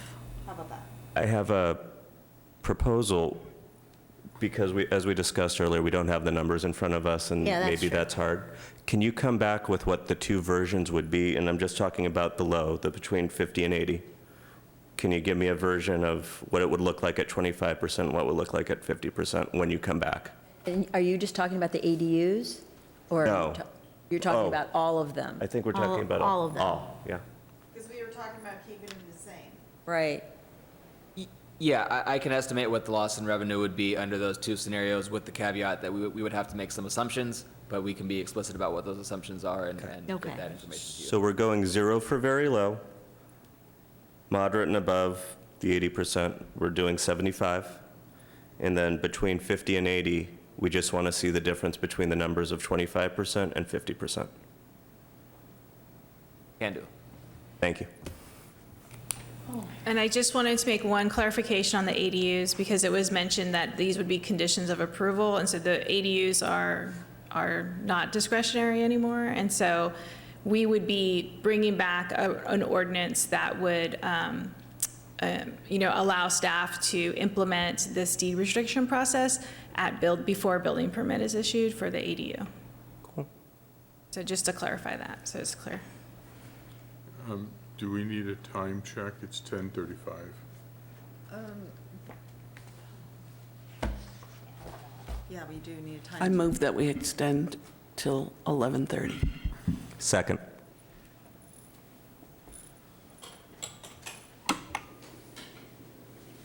So much That for passes that. unanimously. Does anyone need a break? Are we good? So we're done with that item? Yeah, we're done with that item. Let's slide through this. All right, let's go. Let's keep going. Michelle wants to get home. Thank you. She's got a party to go to? Thank you. you. Way to go. Okay. We are on to the next item, which is to approve the following actions for the Anza Pump Station Repair Project. There are several actions, A, B, C, D, E, and F. So we'll go through all of those, I'm sure, and Lisa Peterson is here.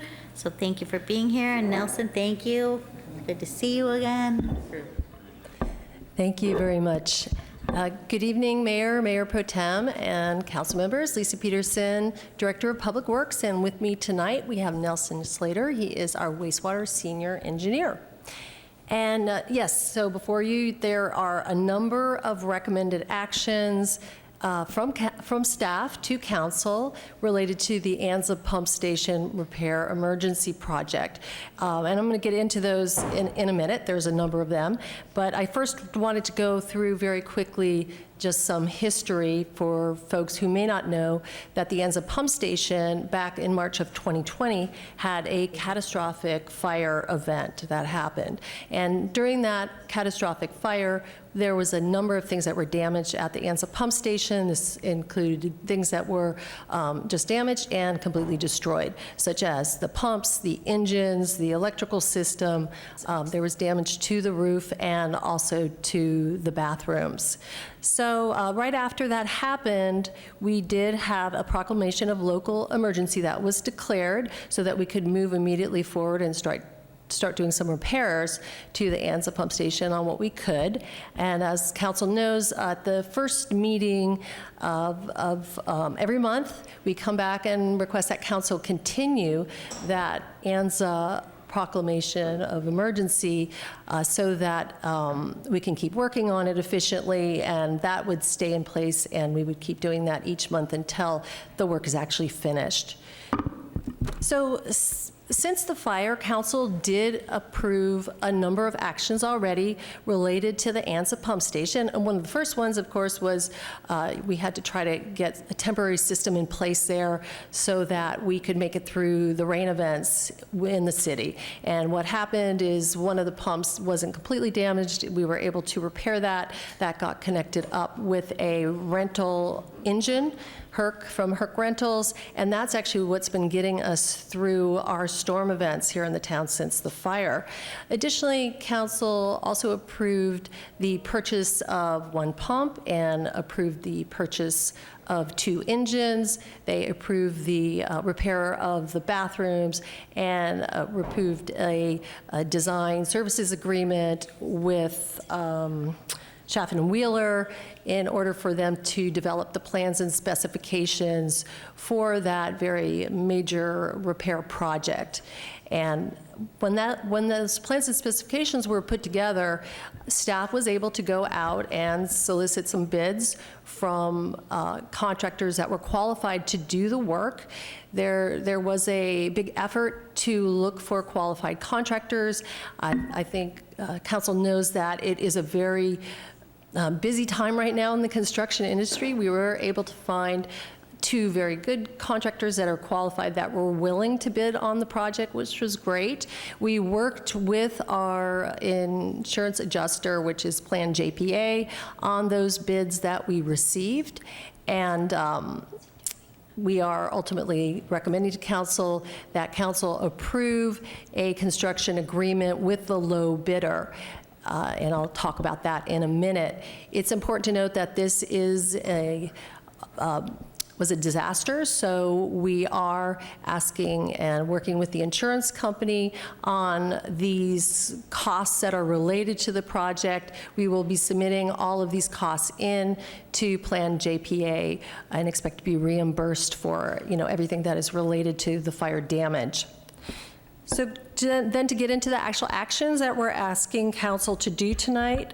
So we are asking council to authorize the city manager to do several actions. One is to award and approve the construction contract to the project low bidder. That low bidder is D.W. Nicholson. We're asking to also include a 20% contingency for an approximate award of $2.7 million. We also are recommending that council allow staff to directly purchase and enter into a purchase agreement with Pump Repair Company and Peterson Power for a new pump and engine. And this is to help us save money by buying directly from the company so that we're not going to see that high markup from the contractor on those items.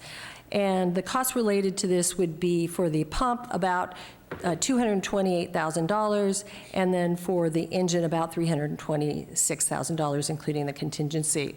We're also requesting authorizing a task order number 2 for our design consultant, Schaff and Wheeler, and this is to allow them to do that necessary engineering work during construction, and that often is reviewing submittals, answering technical questions, and helping, with problem areas related to the plans and specifications.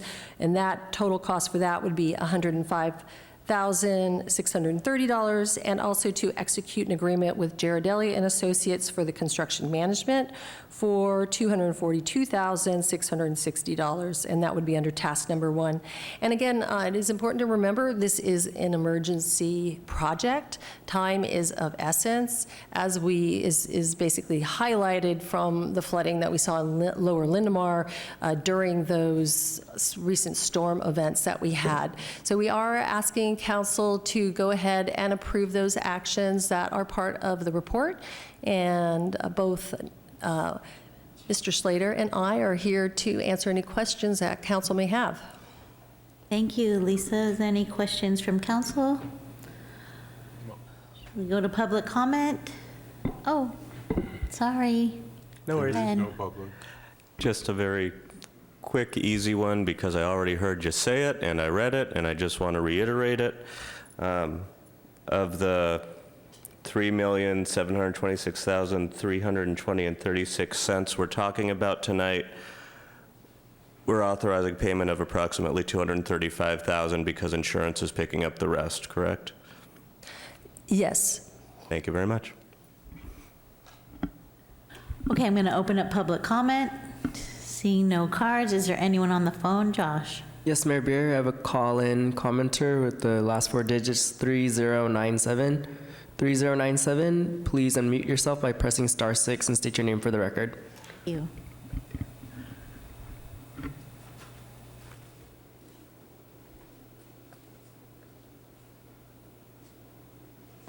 Pacific Manor, architect, and like to just urge the City Council to approve this measure, that it's really important, and it helps the issue of, it helps the issue of the emergency flooding that we have in Lindenbar. I had a question why the deductible was so high. Is that the policy? It seems like $235,000 still a pretty good chunk of change, so I have a question on that. And I also had a quick comment on the previous item. I tried to comment but wasn't called, and I do urge the city to approve all the park fee improvements, as they're way too low. Thank you. Thank you, Mr. Tam. Mayor Beer, there are no more hands at this time. Okay, I will close public comment and bring it back to council.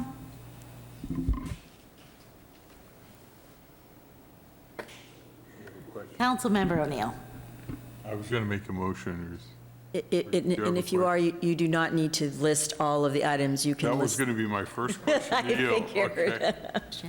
So, did you have a question? No, I was just going to clarify. The speaker had asked about the $235,000 that I'd asked a moment ago, and that's merely our deductible for our insurance policy. So I just wanted to clarify that real quick. Nice. So I'd like to make a motion to approve the following actions for the Anza Pump Station Repair Project, CO36. Authorize the city manager to award and execute various contracts with... You can just say A through B as reflected in the staff report. Oh, okay. A through F. Approve the following actions with items A through E. A through F in the staff report for this meeting. Second.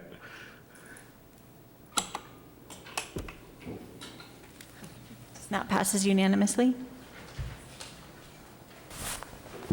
Hey, thank you, everyone. Thank you. Thank you. Thank you, Lisa. Thank you, Nelson. Okay, our next item is appointments to the Planning Commission, Parks, Beach and Recreation Commission, Beautification Advisory Committee, Emergency Preparedness and Safety Commission, and Open Space and Parkland Advisory Committee. Very complicated, but very clear. Good evening, City Council. Sarah Coffey, City Clerk. We had recruited for expiring terms and vacancies on the following committees and commissions: the Planning Commission, the Beautification Advisory Committee, the Emergency Preparedness and Safety Commission, the Open Space and Parkland Advisory Committee, and the Parks, Beaches, and Recreation Commission. We recruited for 3 positions on the Planning Commission to fill a vacancy for 1 partial term to expire March 2025, and 2 full 4-year terms to expire March 2026. We recruited for 1 position on the Parks, Beaches, and Recreation Commission to fill a vacancy for a partial term to expire May 2024. 2 positions on the Beautification Advisory Committee for full 4-year terms to expire March 2026. 1 position on the Emergency Preparedness and Safety Commission for a vacancy to fill a partial term to expire October 2023. And 1 position on the Open Space and Parkland Advisory Committee for a vacancy to fill a partial term to expire May 2024. The city received 4 timely applications for the Planning Commission, 1 timely application for the Parks, Beaches, and Recreation Commission, 1 timely application for the Beautification Advisory Committee, 1 timely application for the Emergency Preparedness and Safety Commission, and 1 timely application for the Open Space and Parkland Advisory Committee. Interviews were held for these committees and commissions on March 22nd, 2022, in a special City Council meeting. 1 applicant who had indicated interest in the Planning Commission and the Parks, Beach, and Recreation Commission openings subsequently withdrew their application. So that would leave 3 applicants for consideration on the Planning Commission and no applicants at this time for consideration on the Parks, Beaches, and Recreation Commission.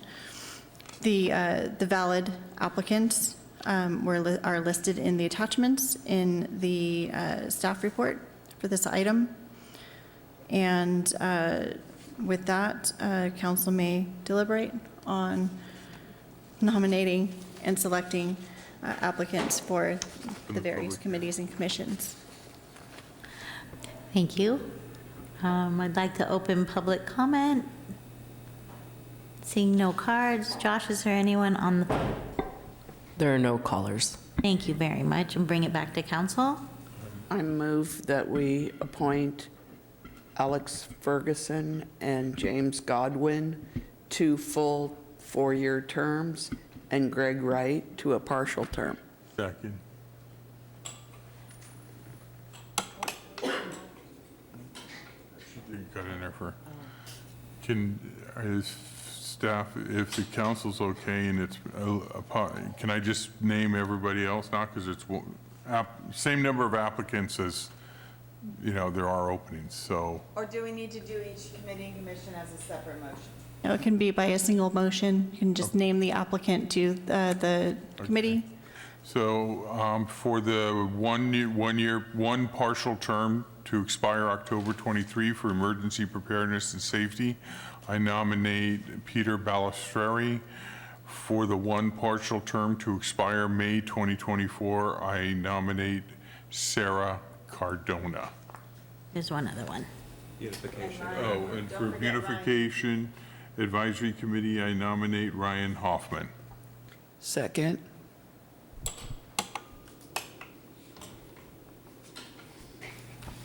And that motion passes unanimously. Okay, thank you so And much. Jean is out of here before midnight. And I'd like to adjourn the meeting in honor of former Mayor Sidney Lorvan, and we send our best to Yvonne and Ben, his family, who live in Ballymore. Meeting adjourned.